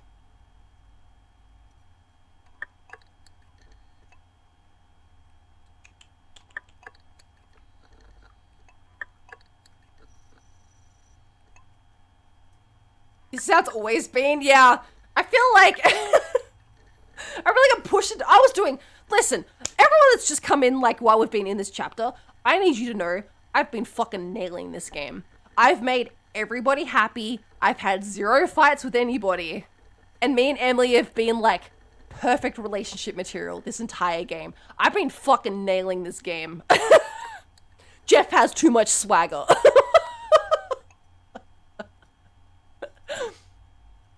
Take that picture Matt put up of all the people. Jeff got all those people. I'm in here. That's me. This is the graduation picture. Even me. Oh my god. How could I forget? Doesn't mention problem. Mentions it out of left field. Why didn't you fix how I feel? Exactly. I'm not saying like Emily is like fully in the clear here. Like she's like let this problem go on for probably, if not weeks, months. And now is like, why didn't you know? But also, we can act like an adult about it. How do you feel? I feel like she already told us, but about us or in general, what are you expected to feel? Because I don't expect anything. This seems like a normal situation that she's blowing out of proportion, but... Ah, yes, external relationship expectations. Yeah, exactly. Alright, I feel like she's already alright, what do you mean? What are you expected to feel? Like butterflies and excitement and... I don't know, more? We've been in a relationship for like 6 months now. We should be super duper in love still. How do you feel about us? Let's show by the second. We have our ups and downs. I love you. This is too strong. This is like probably the actual true one. Like if someone's having this conversation with you, me as an adult would be like, this looks like a lot. This looks like they have some stuff to deal with that I don't know if I want to do. I'm always blue. Bitch. Blue's my color. Of course I'm always blue.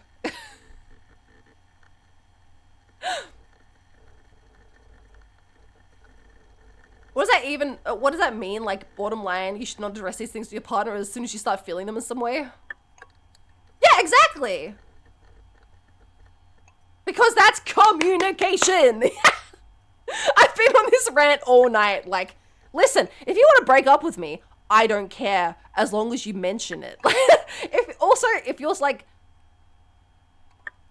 when you start to be like, I've kind of lost the spark, it's not as exciting anymore, maybe tell me. Maybe, like, again, there's this flow in a relationship where you go from, like, butterflies that, honestly, I'm not a huge fan because it makes me nauseous, but, like, that, like, endorphin rush, butterfly honeymoon phase. Then you have this weird intermediary phase, where, like, it can get, like, boring if you don't address that. And then, if you make it past that, it's, like, nice and comfy. And you're like, stability, reliability, tasty, delicious. Assuming you don't have, like, that, like, brain that needs that endorphin rush, which, again, is fine. If you're somebody that just wants to be in short-term relationships, good for you. If you address it up front, there's plenty of other people that also want that. You guys can go out there and get it all you want. Good for you. But if you're somebody that needs that stability in your life, you get there. It's delicious, it's tasty. But, like, if you're in that early phase and you start, like, people get there differently. You might hit that, like, comfy phase and skip that, like, weird boring phase. That's how my brain works. I don't get that bored phase in the middle. I go from, like, oh, everything's happening, it's so exciting. And I go, like, my brain skips that boring phase and I go, comfy. Because I'm a lazy person and I want to be comfy. I'm lazy by nature. And the comfy phase is where I dream to get to. But some people will get that bored phase in the middle because you've moved too quickly to the next phase. And I feel like if you're still in that early phase and they've moved too quickly and it's a relationship that means something to you and means something to them, you can be like, I feel like we've lost that spark and I'm not ready to move to that next phase yet. In which case, if they're already in that comfy phase, again, there's things that you can do to relive that spark phase by doing new things together or showing them new things. Showing people things that you're really excited about that they've, like, not seen or done before is a great way to, like, still get to know each other by doing, like, fun stuff. And you can bridge that gap. But the longer you sit on it, the harder it is for the person, like a phase ahead of you to, like, move back. Communication's so important and you have to do it early. If someone gets scared by having that conversation, but it's actually so worth it when you address it and not make an argument, it's just mutual respect. Yeah, I don't have time for arguments, and I'm kind of like... Again, I'm speaking from a place where I used to be, like, super passive-aggressive about everything. And, like, I'm out of that now, and I'm, like, very direct. If I, like, need something from you, I'm like, hey, I need this thing. Is that okay? I'm not like, listen, it's this or nothing, but, like, I'm willing to compromise on things, but, like, I will tell you what I need. And I feel like it's nice to get to that place where you're tired enough. Where you're tired enough to do that. Listen, we have our ups and downs. Feels like such a cop-out, but it's true. Because every fucking relationship does that. I mean, we have our ups and downs, like any couple. She's gonna be like, so we do have downs, you agree. This isn't working out. But is it like any other couple? Or does it mean it's something? All couples have rough patches, it's nothing we can't fix. Other couples seem way worse. That's not it. It's nothing we can't fix. All couples have rough... I mean, this is true. It's part of being with someone. Listen, I need you to cosplay as a cowboy. We can't be Stick him together. up. You codgers, I'm a cowboy. I guess. I just wish you could be more like Matt and... Again, Matt and Anna just started dating, / have decided that they don't want to decide what they are until college. Which is a perfectly reasonable thing to do. We could also do this. If that's what she's asking for. But like, just fucking say it. Be like, Matt and Anna's relationship seems like a better place for us to be at the moment. I probably wouldn't even say Matt and Anna, but I would say like, we've already discussed that they mean like no labels.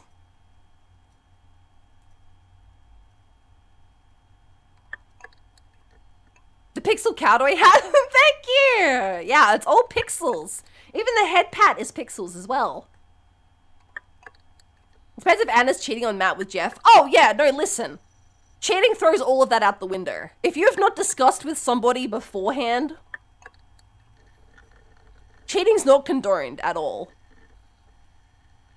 If you decided to just go ahead and act on feelings before dealing with what you currently have going, like fuck the hell right off. That's not it at all. But we're assuming here, because we do not know, that she's not cheating and that she is expressing her emotions. That's fine. No two people are 100% compatible on everything. There's always going to be differences of opinions and rough moments. Exactly!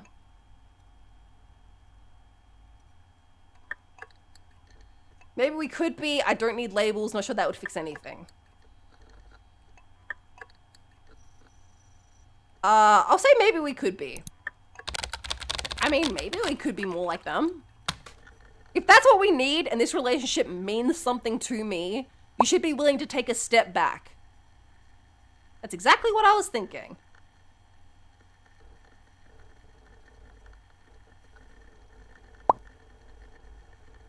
What do you think about taking a break? Also, Frosty, thank you so much for the hydrate. Thank you, thank you.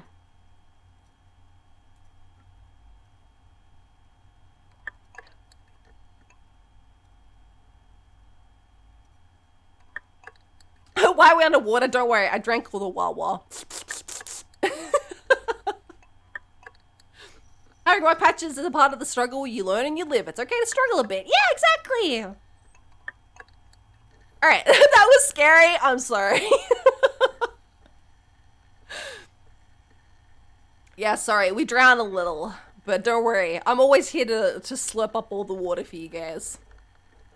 It's not for long. I'm always thirsty. I'm always thirsty enough to slurp up all the water.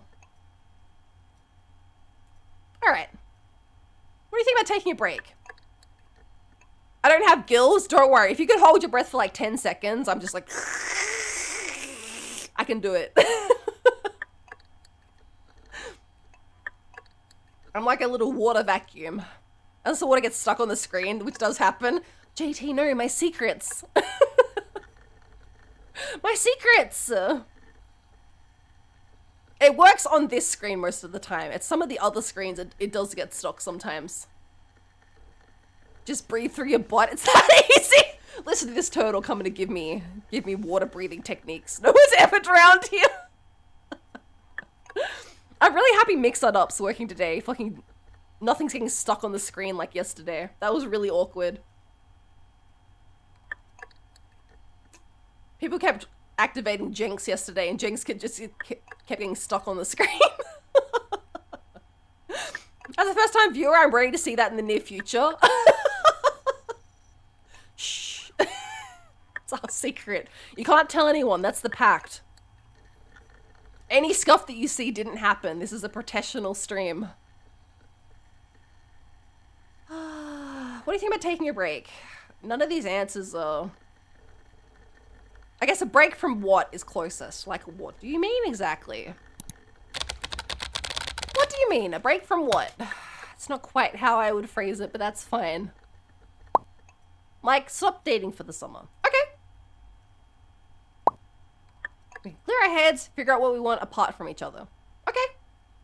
Well, All I want is you. I don't know, Emily. I don't need to clear my head. These all suck.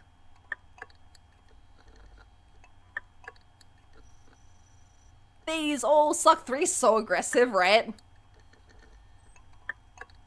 Sometimes we get a 40-year-old British man stuck on the screen instead. Listen, that's actually the best time when the 40-year-old man gets stuck on my screen. I like that. I feel like it's gonna be the second one. But, I mean, none of these are right. If it was me, I would be like, yeah, that makes sense for where you're at. These replies 8 butt? Yeah, I'm not a fan. I feel like I've been backed into a corner. I don't know about that, Emily. That sucks. That sucks. That sucks. But think about yourself too. You deserve better than this. Yeah, you're right. I do. I deserve to have someone who knows what they want. So what do you say? You can get that spark back. Is this the only way? Be honest. Is this about Jeff? I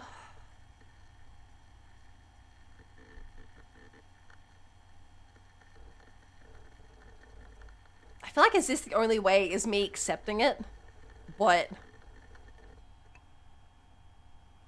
I don't know if that's what I want. Like, I do want to accept it, but that's not the way I would want to say it. I'm like...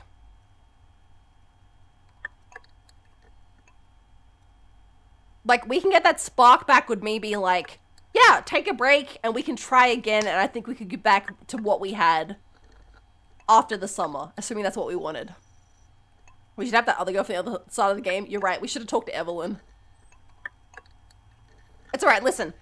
It's a video game. They had to force drama upon us because I've been dodging it left and right this whole game. This is the forced drama. I'm gonna say we can get that spark back. We can get that spark back, I'm sure of it.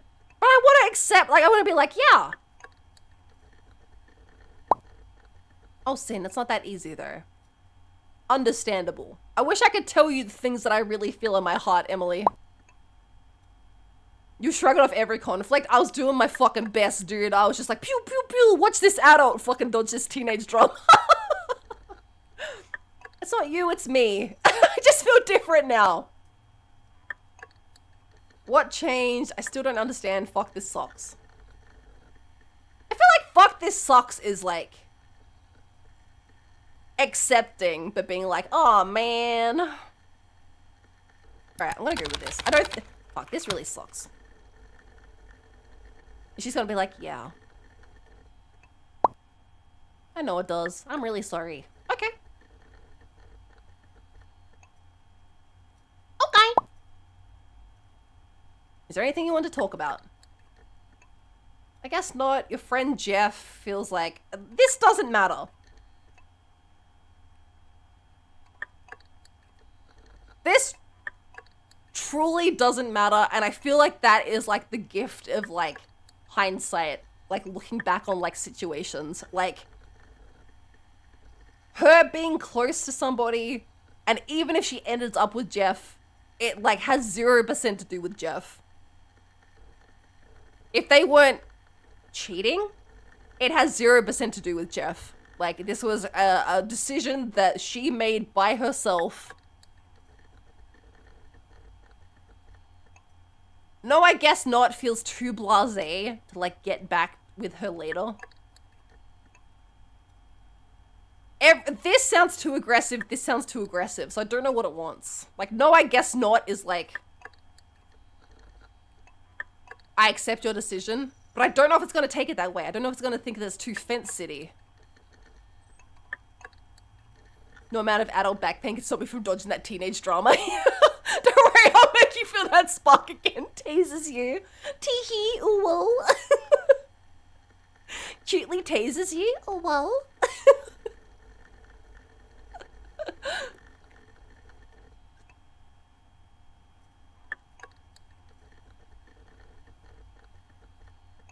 I want to say how about everything, because like I would just like to know the passage of like what happened here, but I don't think that's the right answer. I feel like that's maybe too aggressive. This feels too blamey on Jeff, and I don't think it's Jeff's problem.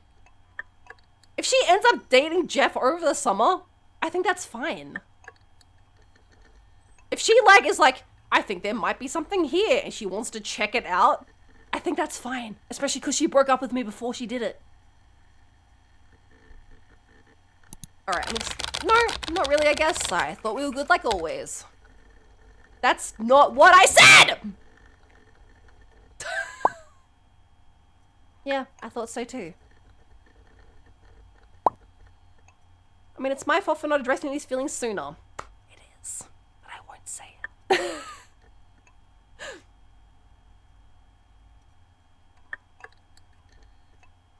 Wish that I knew everything seemed fine is a too late to fix.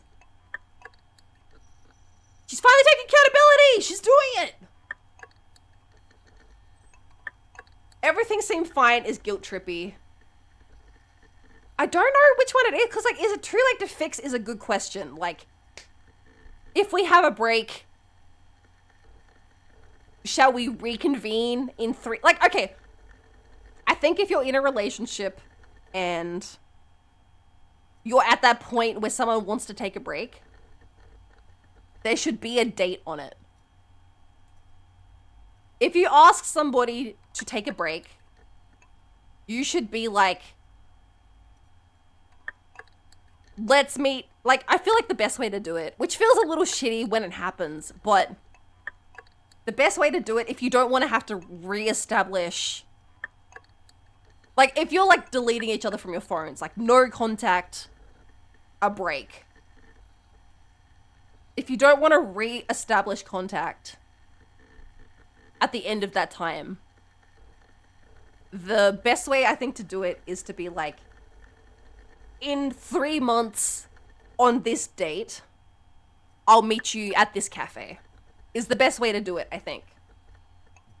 As somebody that hasn't had to personally do this, but has like thought about things like this, I feel like the best way to do it, because then you don't have to send a message. It's not like as blasé as like, hey, did you want to go out again? It's like, you're basically setting up for a date in 3 months.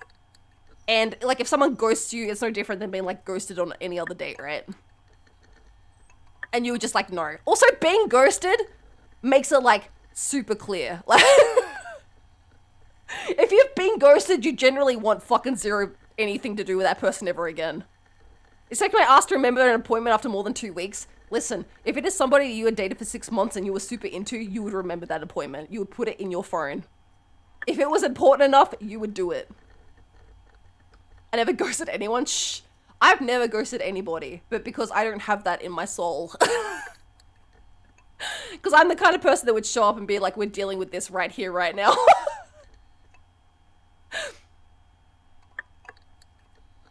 At least for one of my exes, they keep reaching out. Listen, that's a them problem. I'm sorry that they've made it your problem, but that's a them problem. Listen, people that like do shit like that are like, I'm well aware it's not them, it's them, not me. Yeah, exactly. It's very hard to deal with, especially when they get very pushy. As somebody that's had a stalker, it's very hard to... Even when you know it's them and not you, it's very hard to still separate yourself from the situation. I hope that you're doing okay and that you get out of that. Because that sucks. People pushing that shit on you. I ghost people before they can ghost me. Just kidding, I actually love communicating with people because it's normal. Listen, again, I think it really comes down to your age as well. I don't want a stalk, I want someone to baby reindeer me. Ugh. I'm just saying, I feel like if again, these people are young, so like, they're not gonna do this. But again, I feel like a good way to do it is to like, if you're gonna say to somebody, take a break, you can't not put a date on it. Because then you're just keeping someone around as plan B. Assuming that you're like, let's take a break because, and you're using that as a passive way to get out of a relationship without actually breaking up with someone, that fucking sucks. Because even if you're out and like doing whatever you want to do, they might still be around waiting. And then you're going to have a hanger on that's like, hey, did you want to have a date? Hey, do you want to meet up? Hey, because they're still like, well, we're just on a break. If you want someone to just have a break because you want to work out how you feel, you need time away, you want to put a time limit on it. I feel like 3 months is a good amount of time for both of you. Because even a person that's hanging on, 3 months is a long ass time. I feel like 3 months people are going to be like, they're going to have time to feel like how they feel without you. I want to break up is the only acceptable answer to that. If someone says they want to break, and you also, like, if you, like, have feelings about them, you have to accept that, and accept that they could come back from that break and be like, I want to break up. Or less than that, I guess you're not really going out together anymore. If they come back and they're like, I don't want to be together, and you have to be ready to accept that reality, that's the point of accepting a break. If someone says, I want a break, and you don't want to accept that, your reaction is, I want to break up. But then you have to say that. If they're saying, I want a break because I need an amount of time because I can't work out how I feel around you, because it gives me, like, hormones, or I feel like I have to act a certain way because of, like, this expectation, or I don't know how I don't know how I feel about you. I need time away from you to see how I feel about you. Because sometimes you don't miss somebody until they're not there. That's an acceptable thing to ask. If you think that that is too much, you're also allowed to say, that's not acceptable terms for me, I want to break up. And if you break up with someone, you can't be like, and I'm gonna come chasing after you later. Since spitting facts, I'm on my hag lecture today. You tell them, hey, that's your problem, see ya? Like, that's fine. You can have that reaction. You just can't, like, want anything from them later. I also feel like if you do that, I wouldn't also be asking to be friends. I have an ex that I broke up with via argument. It does bother me sometimes knowing there's a person out there who doesn't like me. Unfortunately, she has to be willing to return the desire to bury the hatchet. Yeah, that's also fair. I haven't had... I'm trying to think, if I broke up with someone via an argument...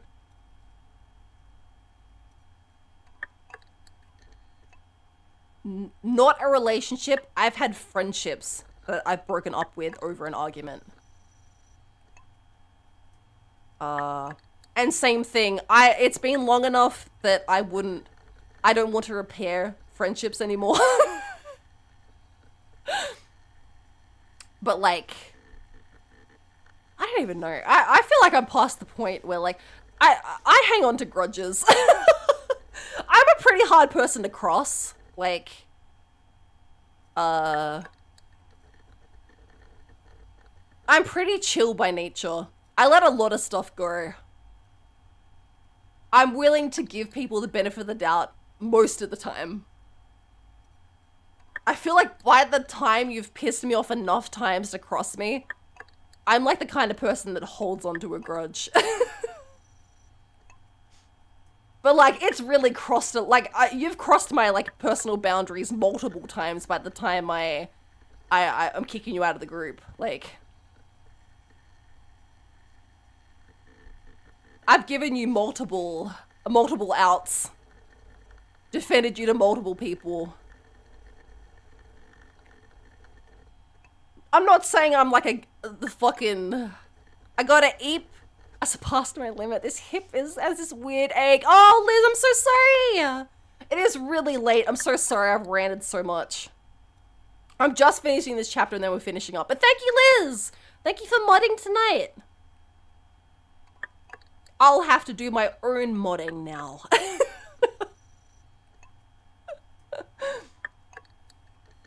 I'll have to mod my own channel. Don't you guys act too nasty, or I'll have to ban everyone. Don't be too nasty Gnork in chat, or You guys are out of here. I had a friend who was in a relationship with this guy and it was really like super toxic and he was really weird and has a reason why she's stopping friends with me. Oh, he was the reason? Oh no! She's literally my best friend too and I don't even know if they're still together. I had a similar situation with like a best friend when I was younger. Where like she started going out with this guy and I don't think he liked me. I think that's the reason why we're not friends anymore. But again, like it was the kind of thing where like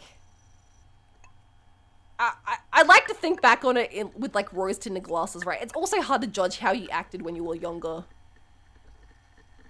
I'm not saying that's your situation. I'm saying for me personally, I like think back on it and I feel like I acted reasonably, but also I know that you tend to think back on things, sometimes giving yourself the benefit of the doubt. Maybe I acted shitty, but it's fine. I hope she's doing well. That's generally my take these days on people that, like, aren't in my life anymore. I generally don't wish harm on anybody. Maybe a few ex-bosses of mine. I feel like people that have broken up with me or that I've broken up with, I hope they're doing well. I don't wish they're dead. Even if I hurt them or they hurt me at the time. I feel like that's like the benefit of years. I hope they're doing well. I hope they're living their best lives. I hope people that were like confused when they left my life have like found out who they are. Except for my boss that used to yell at me. I hope she's dead. I hope she's not harassing anybody anymore. She was too old to change. I hope she's left this mortal coil. But everyone else, I hope they're doing well. Was her name Emily? No. Her name was Karen. Which is genuinely crazy. Even worse. So unfortunate. Alright, let's try and get through this chapter so I can go to bed because it is 2:30 a.m. I wish that I knew everything seemed fine. Is it too late to fix? What do I want to do?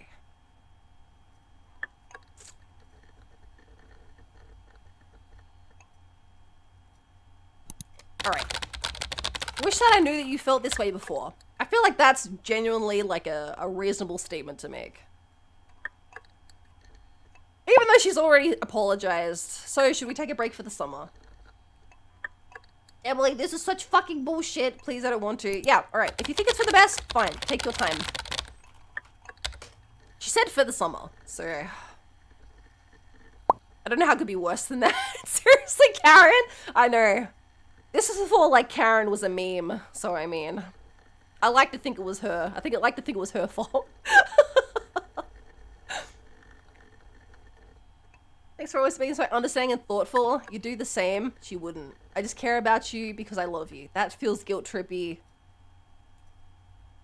This middle one feels like a good middle ground. I just really care about you is all. I think that's fine. I care about you too. Alright, I feel like that's a fair statement. I'm really lucky we had this time together. I feel the same. I'm the lucky one. This isn't the end. I want to say this as like a little capstone, like, let's get back together after the summer. But it might be too...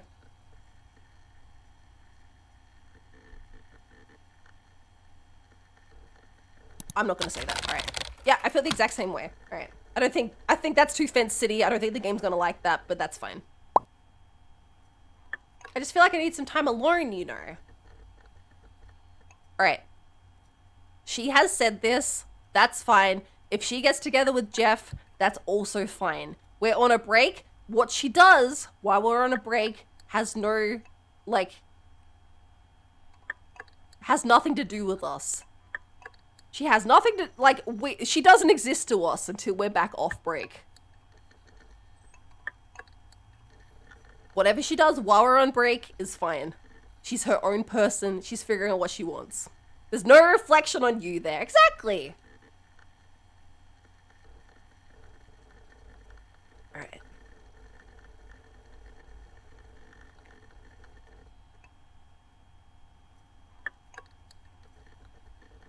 Then you deserve some time. I'm trying to... These all sound like good answers.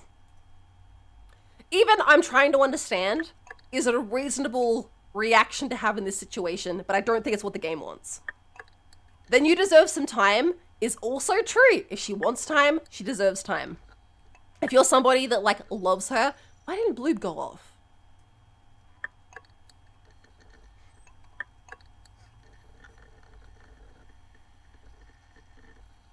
I'm so sorry, Ando. I'm gonna refund. I think Bloob might have broken when the stream broke.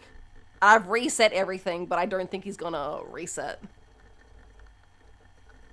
Bloob's decided he's gone to bed. Yeah, the game wants, do what you want, but I'm better than the game. Bloob's eepy. It's way past Bloob's bedtime. Mama stayed up too late today.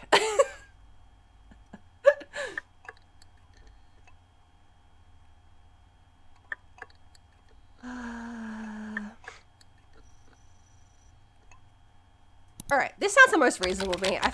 If you feel that way, then you deserve some time.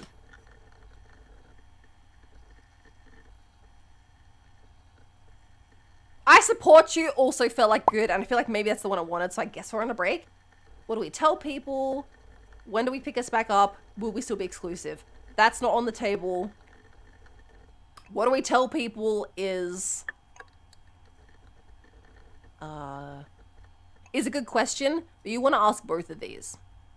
You want to say, when do we pick us back up? When should I expect an answer on how you feel? That's fine to put that on there. You should have a date. Or a time-esque. Not indefinite. That's bullshit. What do we tell people? Is also a good question to ask if you want to be respectful. If you're at a break and you don't want to fucking tell everybody, don't tell everybody. But also, if you're going to be back, like, out dating people, ads! It's alright, we'll sit here for a couple minutes while we do ads. If you want to, like, tell people, because if you're going to be dating, if you're going to be back on the dating scene, 9 ads? I guess it is 3 minutes of ads.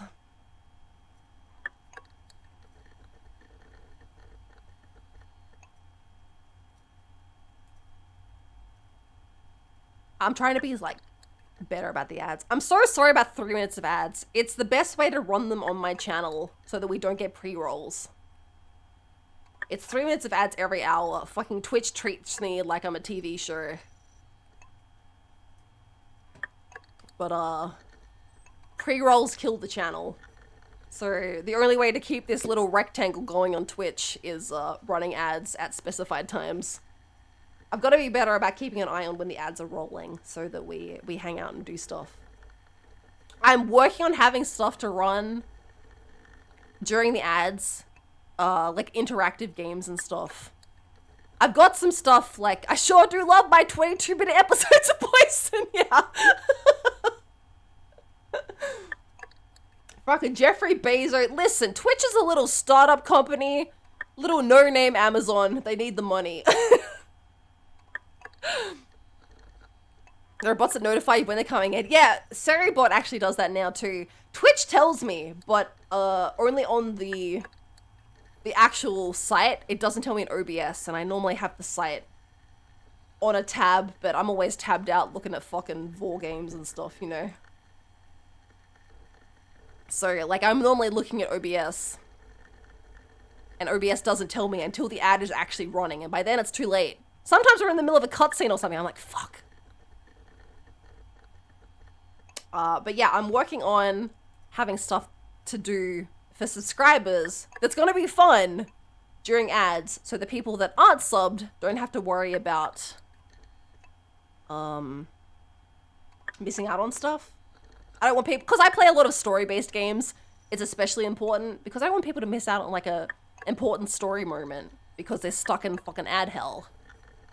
But if you're subscribed, I don't feel like it's fair for you to sit around and wait for stuff and not have, and, like, I don't think it's fair for me to take, like, a BRB every hour for 3 minutes if I don't need to. Sometimes I do because I have to go, like, get a drink or go pee or something. Like, I don't think it's fair for people that are paying money to wait around for ads. But I also don't think it's fair for people that are watching ads to have to miss out on stuff. So I'm trying to find a nice middle ground where there is something that is not game related happening during those 3 minutes every hour. I think that's the best way to do it. Me and Sin have a good idea. We're working on it. It might not be ready for a while. So at the moment, I'm just kind of trying to vamp for 3 minutes. I've got 9 30-second ads. Yeah, my ads run for 3 minutes. I'm so sorry you were stuck in ad hell. It's not fun. I was explaining why we were in ad hell. I'm so sorry. It's the best way for me to run my channel. I've tried a few different ways. Pre-rolls absolutely nuke my channel. People don't want to sit through pre-rolls to watch a fucking blonde cat go. But 3 minutes of ads is the best I can do. It runs once an hour and it cuts pre-rolls for my whole channel. But yeah, we were just talking about just to take a break and play ads during it. I understand because I fucking hate watching ads too. So like, I don't want people to feel like, that I'm being unfair. And again, because I play a lot of story-based games, I don't think it's fair for people to miss out on stuff because they're stuck in ad hell. I don't think it's fair for people that pay subs to not get content for 3 minutes every hour. So I'm trying to find a middle ground. We're working on it. We're gonna have some fun stuff to do during ads later. But it's probably still 6 months away because we've got some coding and stuff to do. Which we have to learn how to do. I don't know how to code, so we're learning how to code. But we've got some fun stuff coming. But at the moment, I'm just vamping for 3 minutes. So you're not missing anything. It's just me yelling. Old cat girl yells at cloud. ChatGPT can code for you. I'm not using ChatGPT for anything.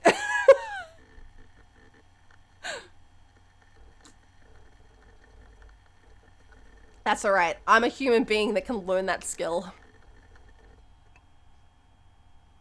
I love ChatGPT. Good for you. No, AI is not something that I'm like very invested in. So I'm quite happy to learn a new skill. Or have Liz learn a new skill. Vamping's why I'm here. It's alright. It's not good vamping. It's me complaining about ads for 3 minutes. That's what you're missing. While you're watching ads, I'm complaining about ads for you.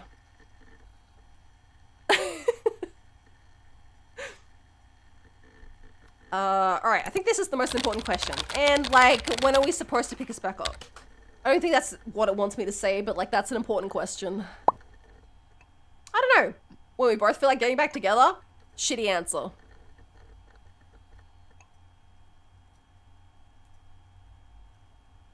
I'll always be ready. What if that never happens? This sounds like a breakup.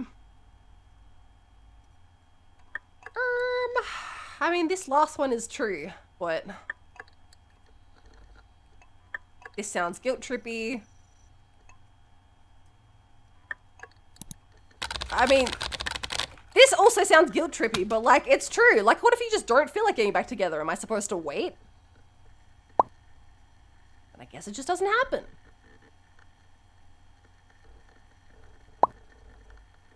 I don't know. Does any of this make sense to you? Not really. I'm trying to understand. I get it. It just sucks.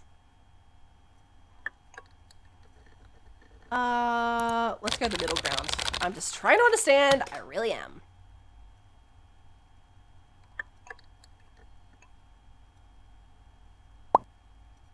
Are you sure you're okay with this? No, I feel like I've made it pretty clear that I thought we could probably work through it, but you don't seem to be willing to meet me halfway on that, so...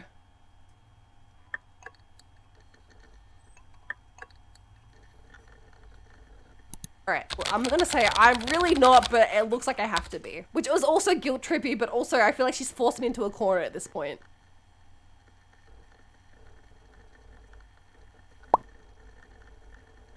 Thanks for always being so you. You're welcome. I think don't mention it, can't be anyone else. This is so passive aggressive, but also this is how I would be by the end of this conversation.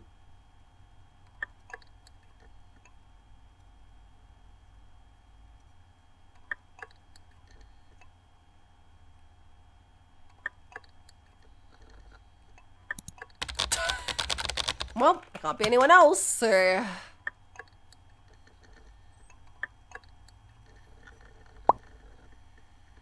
You just put up with my bullshit, always. I feel like I've called you on your bullshit a few times. Means so much to me, not going anywhere, no bullshit to put up with. I love you, socks. No bullshit to put up with is a lie, but maybe that's what it wants me to do. Not going anywhere. It's also kind of guilt trippy. Alright. Oh look, I'm typing through my tears. I wrote bullshit wrong. I know there is, but thanks. Alright, she knows I'm lying. What now? Can I still text you? Do you want to hang out tomorrow? Listen, I know we just threw up, but do you want to hang out tomorrow? Alright, I was gonna say, so what now? No good choices. Yeah, sometimes we just have to deal with not having any good choices. In life? I don't know. Right now, all I know is I'm a mess from crying. Sucks to suck. I'm really sorry you have a mess. I'm a mess too. Ooh, do we want to like empathize or... Emily does not know when to end a, end a conversation. Yeah. We're on a break. Go away.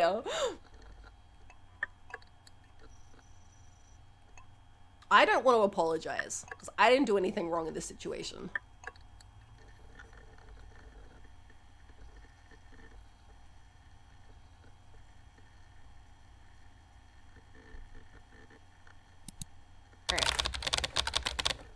You're never a mess. This might feel too, like, relationshipy. I think I need a shower. Alright, go shower. That's a great way to end a conversation. I'll talk to you tomorrow. Why? Alright, I guess we're still talking. Okay. Yeah, you better. At this point, Jesus, that's the way might be for the best. Yeah. We're on break, right? I don't want to talk to you tomorrow. Bye. Goodbye. I'm not saying goodnight anymore. Goodbye. Long live all magically made. Cringe. Alright, let me get on my Facebook and talk about how she's frigid. That's what I've learned from relationships. Let me type a new relationship. Since now Liz is single, I didn't even do that. How dare you? How do I type this frigid bitch? Let me at it. I'm hacking the system. For anyone that wasn't here earlier, that's what my high school boyfriend did to me. There's a reason I'm not just being needlessly petty. My high school boyfriend I went out with for like 3 weeks. Excuse me, what the fuck just happened? I'm single now, I guess. Who the fuck knows? Emily wanted a break. That is the true thing to say. Oh, look, Matt's online. What a surprise. Face Nook's #1 drama queen. Always sniffing out the drama. Holy shit, are you okay? Being better? Not really, I will be. I will be. I just need some time. I'm so sorry. It'll be okay. Not your fault. Thanks, Matt. Thanks. That's a nice sentiment.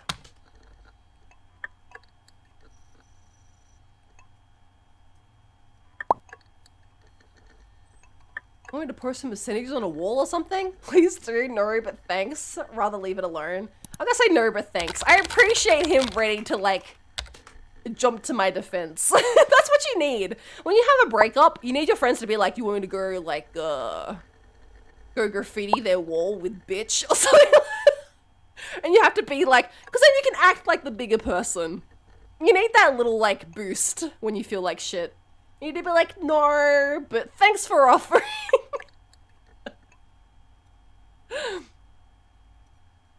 Okay, but if you change your mind, just let me know. I got some choice words locked and loaded.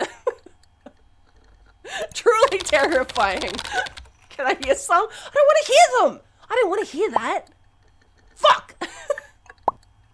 Home wrecker. Dick Bagel! That's just to name a few. There's a pretty choice. Please define Dick Bagel. Can I hear it in a sentence? Dick Bagel. Noun. An individual with a personality somewhere between a douche canoe and a bitch biscuit. Learn something new every day. That's very nice. He's a good boy. Oh, you broke up? Want me to set a car on fire? Yeah. That's a fine thing to ask, as though you don't have to actually be willing to follow up on it. You have to offer it so that your friend can go, no, but thanks for offering. It's like, what happened? What did Emily say? We were friends at anything? She really likes you and Anna. She needs some time alone. She said all of these things. I suppose, what did I take away from the conversation? This is gonna feel, he's gonna like feel guilty.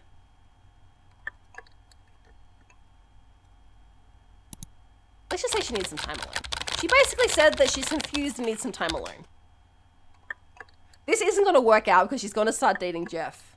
Which they've already set up, like they've been painting that for like the last couple of chapters. But like...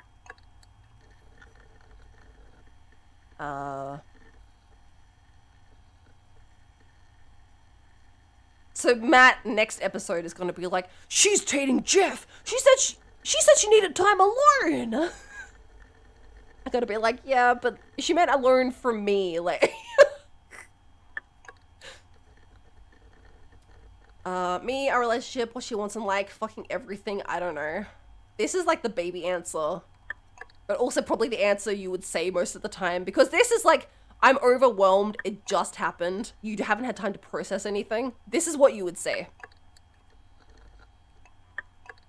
But us not having actually just been broken up with.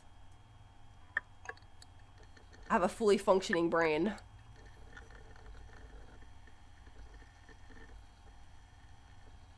We're not overwhelmed by, like, let's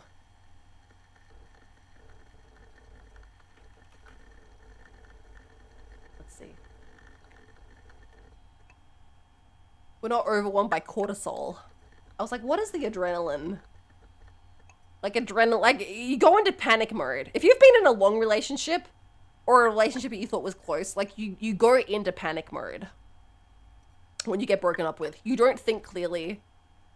That's why you make bad decisions. Like getting back with your ex and stuff like that. Because you go into panic mode. That's why you say dumb shit. And you act stupid. Because your brain is like desperately trying to cling on to stuff. This feels like... This is the bitch boy answer. I think the top one is true, but I feel like it's going to sound too like, wah, she doesn't know how she feels about me. I'm just saying it anyway. The feelings for me and our relationship, which is true. Like, she feels like she doesn't, So her answer was to be alone instead of talking to you. Yeah, it wasn't the smartest decision, but she's 17. Youth brain's hell of a drug. Matt would be like, oh, you broke up on me. I had a Jeff. Yeah, Matt knew. Best thing you do after something like that is shut the fuck up and think things through before you say something you can't take back. Yeah. When I had like my last big breakup, I went into like survival mode, I think. I took it like really well in the moment, and this was a long relationship. This was like how old can I say without dating myself too much, despite everyone knowing my age? Let's say I was still in my 20s when we broke up, but I wasn't in my 20s when we started dating. It was a very long relationship.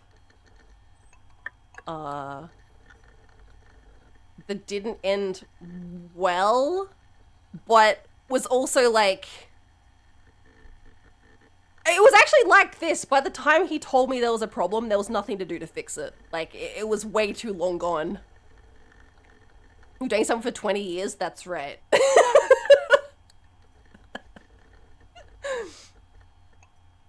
That's right, you've done the correct maths. No, we were dating for like 10 years by the time we broke up. We definitely had a 10-year anniversary, so it was after 10 years, but less than 11. And it was like, so you can imagine, that's a rough breakup. That's basically a divorce at that point.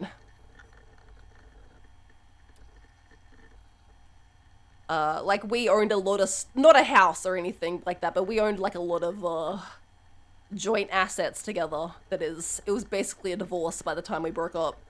And it was like, by the time I knew anything was wrong, it was too late to fix anything. And in the moment, I took it really well. I was like, yeah, I get it. Like, I understand. But then it was like a long time of like, being in survival mode. I think I just like fully shut down, right, at that point.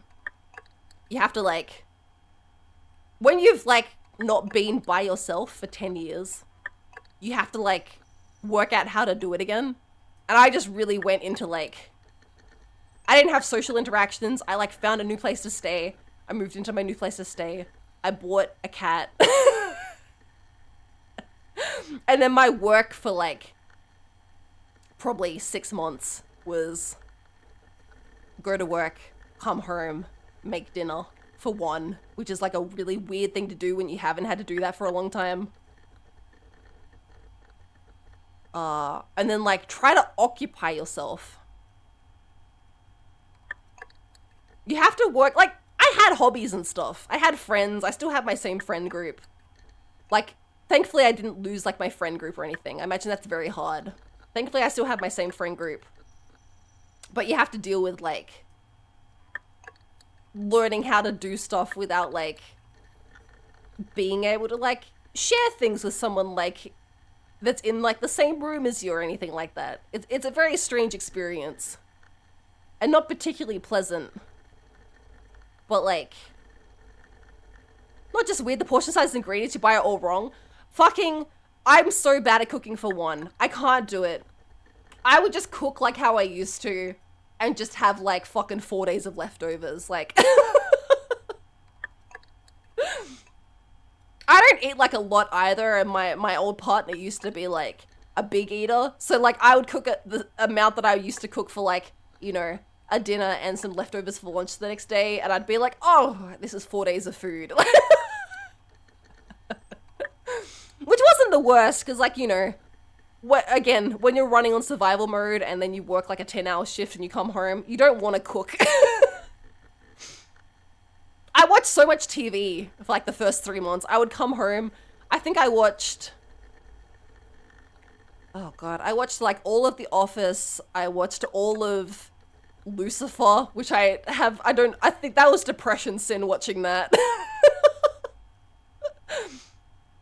It didn't help that I had like really bad, like undiagnosed like anxiety. So I would come home and like have a panic attack for an hour. If I wasn't like dealing with having panic attacks at work all day. Cause like it builds up, right? Especially if you're trying to be cool about it and you don't want people to know you're sad. If you're not like crying when you need to, all of your cry emotions build up and then you cry for a long time. You should just cry when you need to. That's my advice to everybody. You should just cry. Lol, was it the Lucifer thing, not the panic attacks? That's fine.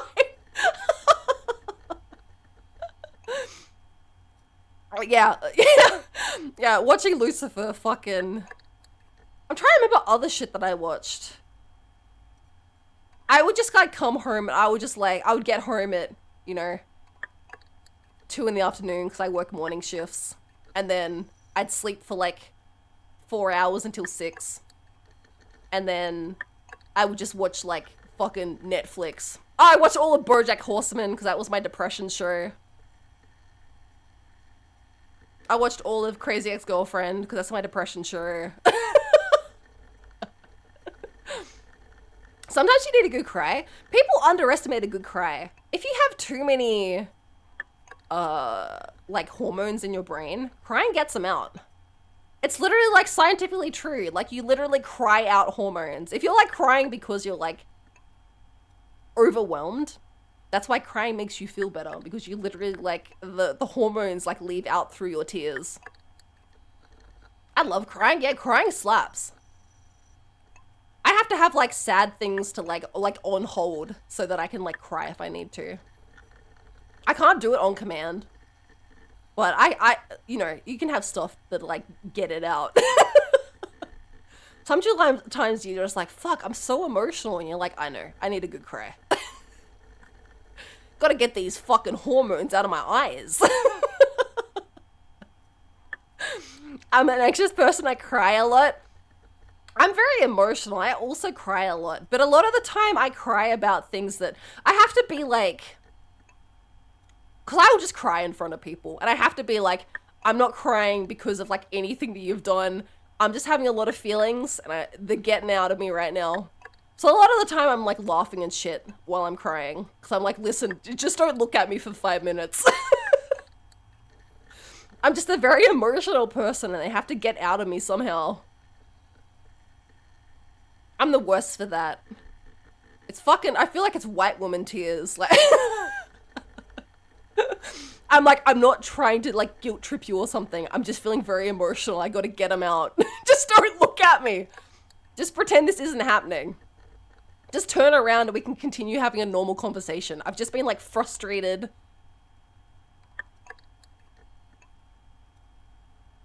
Or something of that sense. And I'm like, listen, just don't look at me. Just pretend I don't exist for 5 minutes. And then we can continue on with the conversation. But I also feel like once you get to that point that you can like... I don't think I'm ever going to be a kind of person that doesn't cry. But I feel like I can, I know when they're like crocodile tears, right? Every time, it's not like every time I cry, I'm like, you've upset me. A lot of the time I'm like, my brain's having an emotional reaction because I'm like frustrated at the way the conversation's going, or we didn't reach the conclusion that I wanted. And I'm very like, I try to be like more logical about it, where I'm like, listen, I'm frustrated about the thing that has happened. And if you just give me like 30 seconds to cry about it, I'm gonna be good. And then I can deal with it and everything's fine. Again, we're talking about like my chill attitude a lot of the time, but maybe it comes at the point, it comes with the debuff of having to like have a fucking baby cry sometimes. It's fine. As long as you know why it's happening. And you can be sure if it's like happening in front of someone, you can be like, listen, this has nothing to do with you.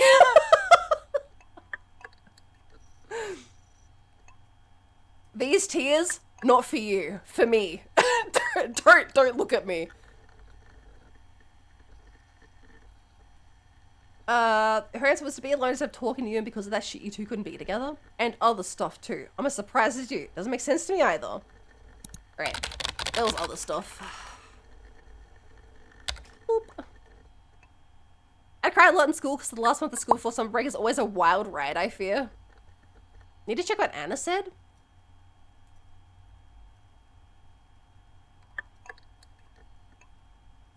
I don't even need to check what Anna said.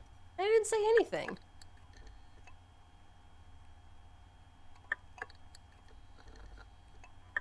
Whose birthday comes next after that? I'm pretty sure it's Matt's birthday.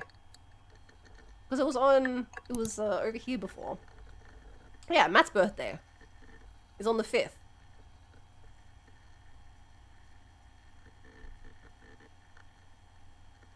So what does a break even mean? We're together but apart, we're on our own for a bit, we've broken up, that's it. We're on our own for a bit. We're just gonna be on our own for a bit.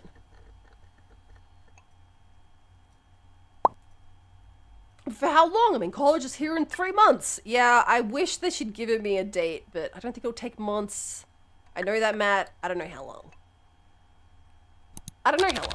Yeah, I honestly don't know how long. This reminds me of Hypnospace Outlaw? Does it? I haven't played Hypnospace Outlaw. It's on my wish list. I've been recommended it quite a few times. Is it on sale for the Steam sale at the moment? Not that it's very expensive anyway, but... Not even on sale.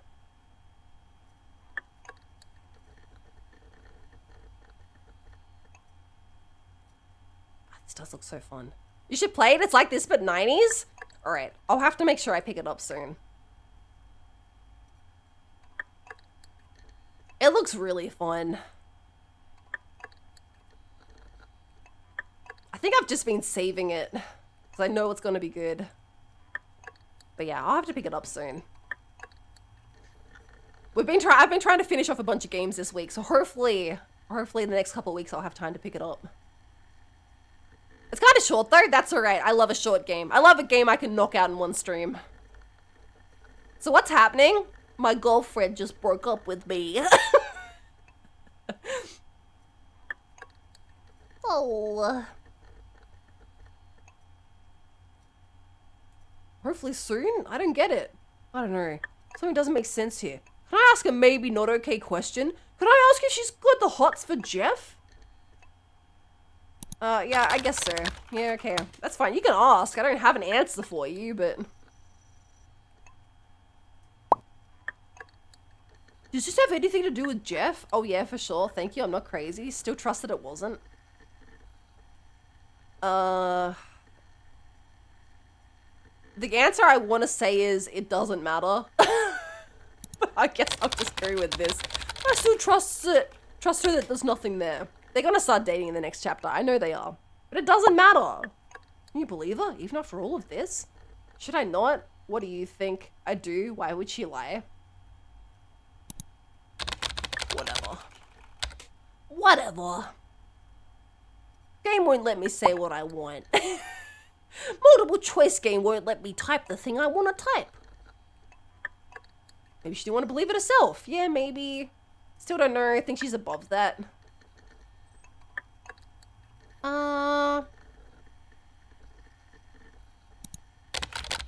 Maybe, but I still don't know. I don't think it's the only reason to attribute that. Like, she gave me other reasons for why it wasn't working out. I don't think it's fair to blame it all on, like, well, obviously she was, like, had the hots for Jeff. Like, okay. If she did, and she broke up with me before she started dating Jeff, that's also fine. I don't know how else to say it. If you are with somebody and you find someone else that you think you have a better connection with, it's okay to be with that second person.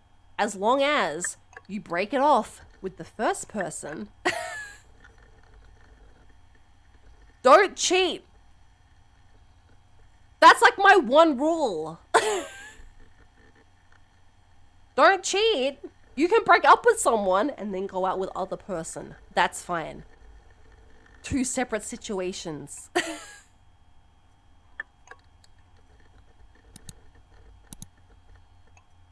If you did have the hots for Jeff, it wasn't going to work anyway, so it doesn't really matter. That's what I mean. No. Yeah, as long as you say someone that respected breaking things off. Exactly. I feel like if you went out with someone, you probably had feelings for them at some point. At least respect them enough to be like, this isn't working out. Goodbye. And then people are always like, oh, you should wait a certain amount of time before dating the next person, which I guess is true, depending. But, like, I also don't think it's that important. Like, as long as it was, like, a clean cut. Then you can get the fun and joy of being in a love triangle. So true. You're right. I take it all back. Live your best life. Be in a love triangle. Be in a love pentagon. I think all the signs are pretty clear. The pictures, the hanging out, the wall posts. You're assuming so much, dude. You're assuming so much shit, though. Like, you don't know. Don't assume. KM, is everything okay? Like, I asked Emily and she was like, he's my best friend. I've seen them talking to each other and they're like, you're my best friend. That's fine. You can have best friends with your opposite gender. That's fine. If they end up going out because that is like the spark that they had, that's also fine. Matt's like making me so angry. You really still trust her, don't you? Yeah, I really do. I don't have a reason not to. I don't know.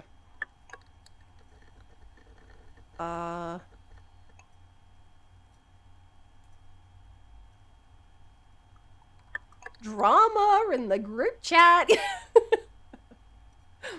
I suppose don't have a reason not to is like, I don't like the yet. Please just let me know what he's gonna type. Let me know what my idiot MC is gonna type. No bullshit, I think you're the strongest person I know. Huge. Shut up, don't be a dick, doesn't feel like that.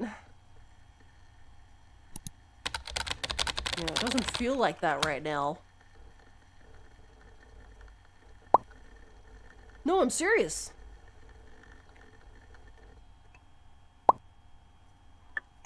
Like, you're right, we shouldn't assume foul play or whatever.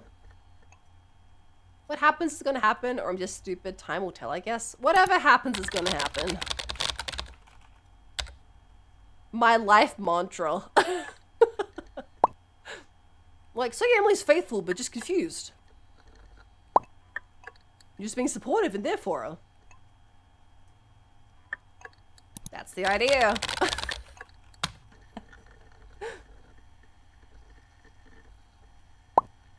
Now, if she does have feelings for someone else,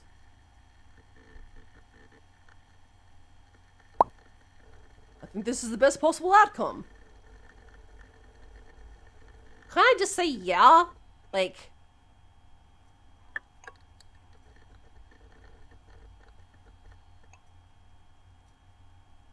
I can say how do you figure? Maybe then I'll have a better answer.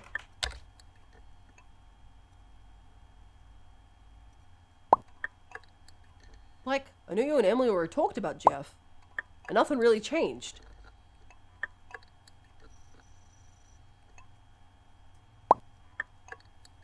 But like, I'm not sure how things could have gone better. I could have forbid Jeff. Bad. If I'd said something sooner. I'm not sure either. Yeah, I mean, I'm not sure either. I didn't want to like push her away or whatever. Exactly. So you kind of let her decide where you two were headed. A relationship takes two, you know. People change. Yeah, I know. I'm just gonna say yeah, I know. Yeah, I know that's true. Look, all I'm saying is, you chose to trust Emily and have faith in your relationship. Huge. Gamer alert. That means something. Thanks for that. It's so hard to like... Sometimes there's two stupid options and I'm like, I'm so terrified I'm gonna click one of them. And Emily doesn't deserve you, Sin. She really doesn't. Thanks for the kind words. The dick bagel. Ah, this is the funny answer. I'm gonna be the bigger person.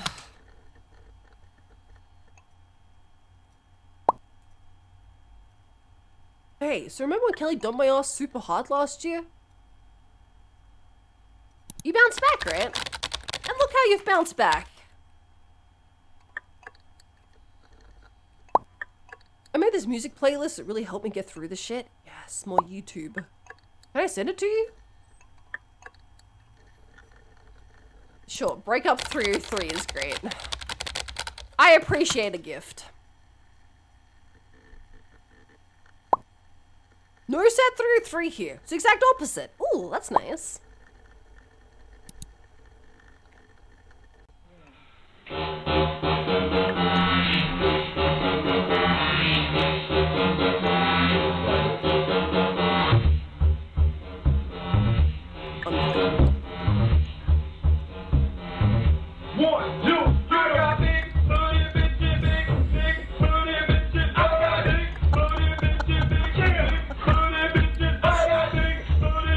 I've not seen this video in such a long time.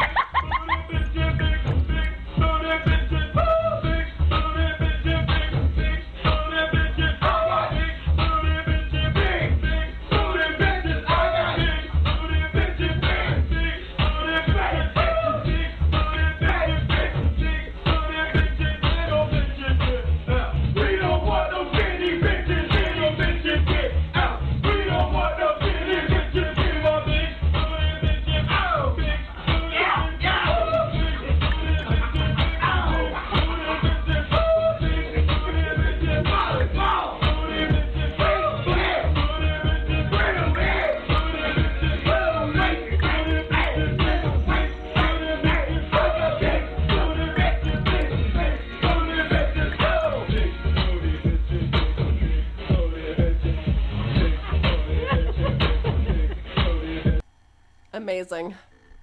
That's actually exactly what I needed. Thank you, Matt. I think I'm cured.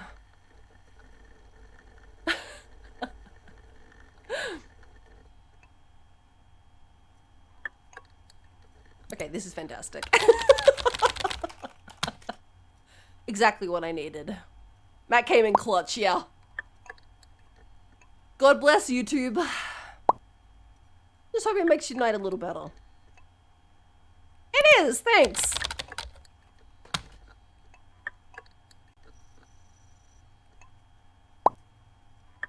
So do you want to get together and chill tonight? We could play video games or something. It sounds fun. I don't know, feeling pretty shitty. I thought you were seeing Anna. Oh yeah, I thought you were seeing Anna tonight. That's fine.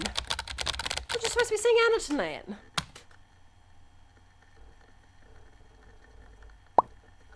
Shh, I'll just tell her I can't. She'll understand.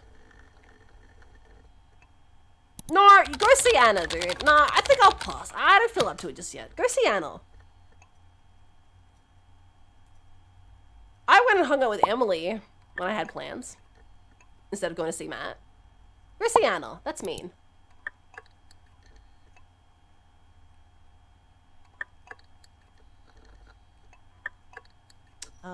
If you change your mind, just text me. We can third wheel me and Anna's date anytime. Thanks for being a good friend, Matt. That's nice. Who the fuck's Evelyn? She was from like the start of the game. I think I'm gonna head out. Peace.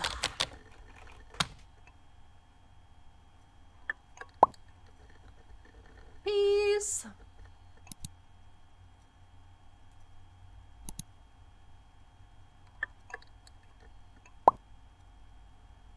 Oh man, I thought the chapter was over.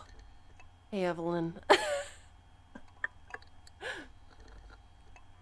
Who's Yellow? Oh. Kelly. This is Matt's old girlfriend. The yellow one. My bestie.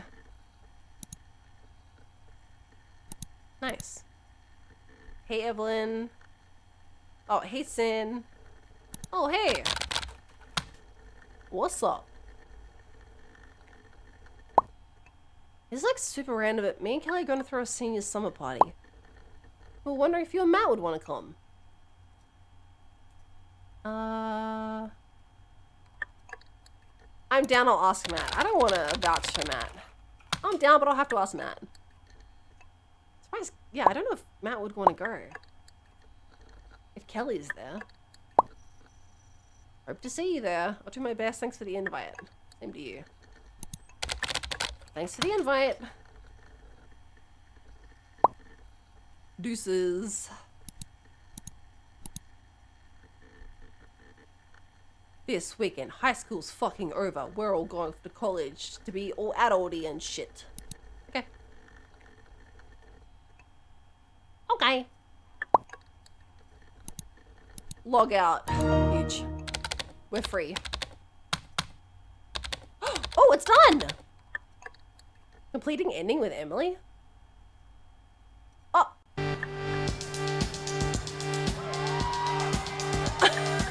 Why did it open this?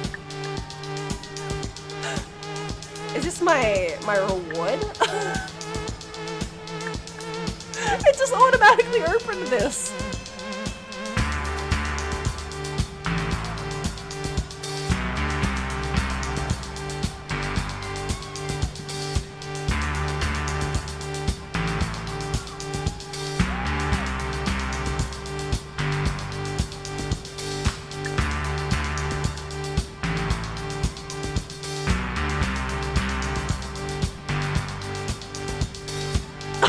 And it keeps coming, and it keeps coming, and it keeps coming.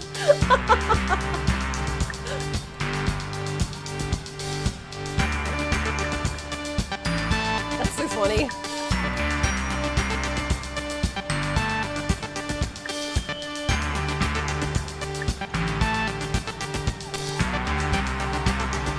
Give me my stats.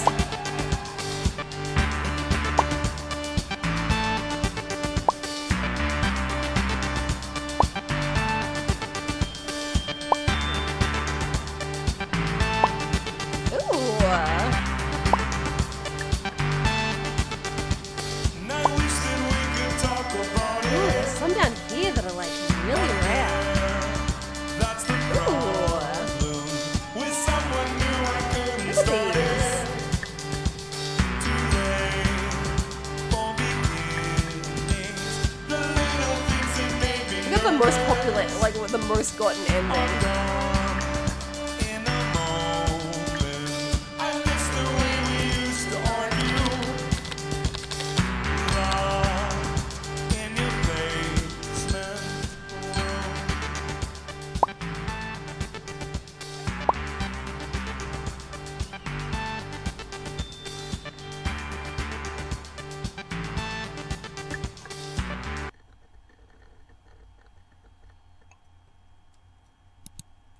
Mattinson being Mattinson.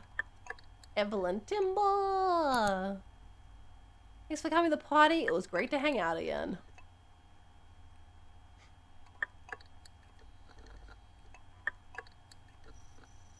Damn, I can't believe it went so bad at the end. Really went off the rails.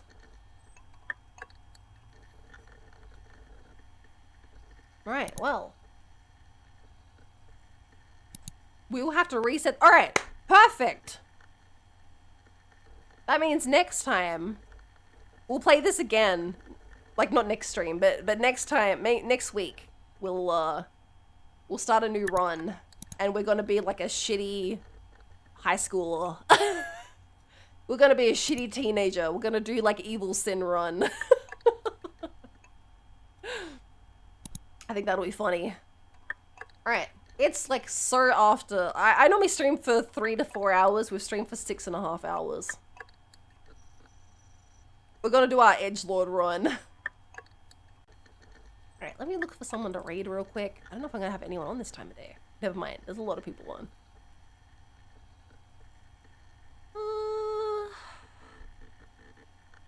Oh, Arctress is on. Nice. We should go see Arc.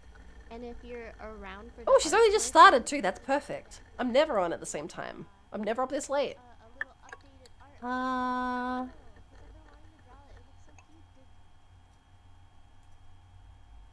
Arc is playing some TFT. She's doing some sub badge art. A little bit of everything. A little mini Here stream. comes the boy. It's 5 a.m. but I was invested. I'm so sorry, JT. At least it's a Saturday or a Sunday, I guess. Right? I'm on holiday mode at the moment, so I have no concept of time and days. I only know it's late because I'm starting to feel nauseous. I'm too old to stay up late. But yeah, we'll go see Arc. Arc is lovely. Arc's very sweet. We've done an art collab together a long time ago now. But she's very sweet. She does really nice art, so she's doing some art later. Worth sticking around for if you've got time. But I'll be back tomorrow at my regular time, 8:30 p.m. Australian Eastern Standard Time. We're gonna be drawing Pokemon from memory, me and Liz. We won't be running this late, but that's my normal stream time. If you're in the Discord, I did say get pinged earlier, but let me...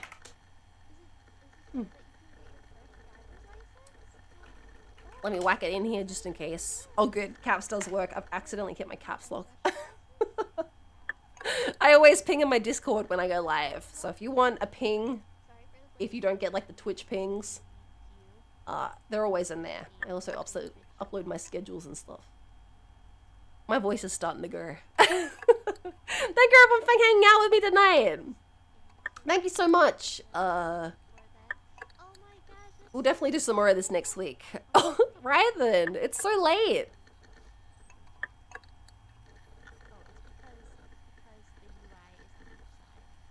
TY for stream, thanks for coming. Yeah, we'll do it all again next time. I hope you'll have a good day. Shocked to see you up. Yeah, I had to finish this chapter. I had to finish this game today. I was invested. We would have finished it 3 hours ago if I would shut up, but it's impossible. TY for trusting Emily. I think it worked out okay. We'll never know. Praying for those kids. But yeah, I hope you all have a good day. Have a good night. And I'll see everyone next time. Bye-bye.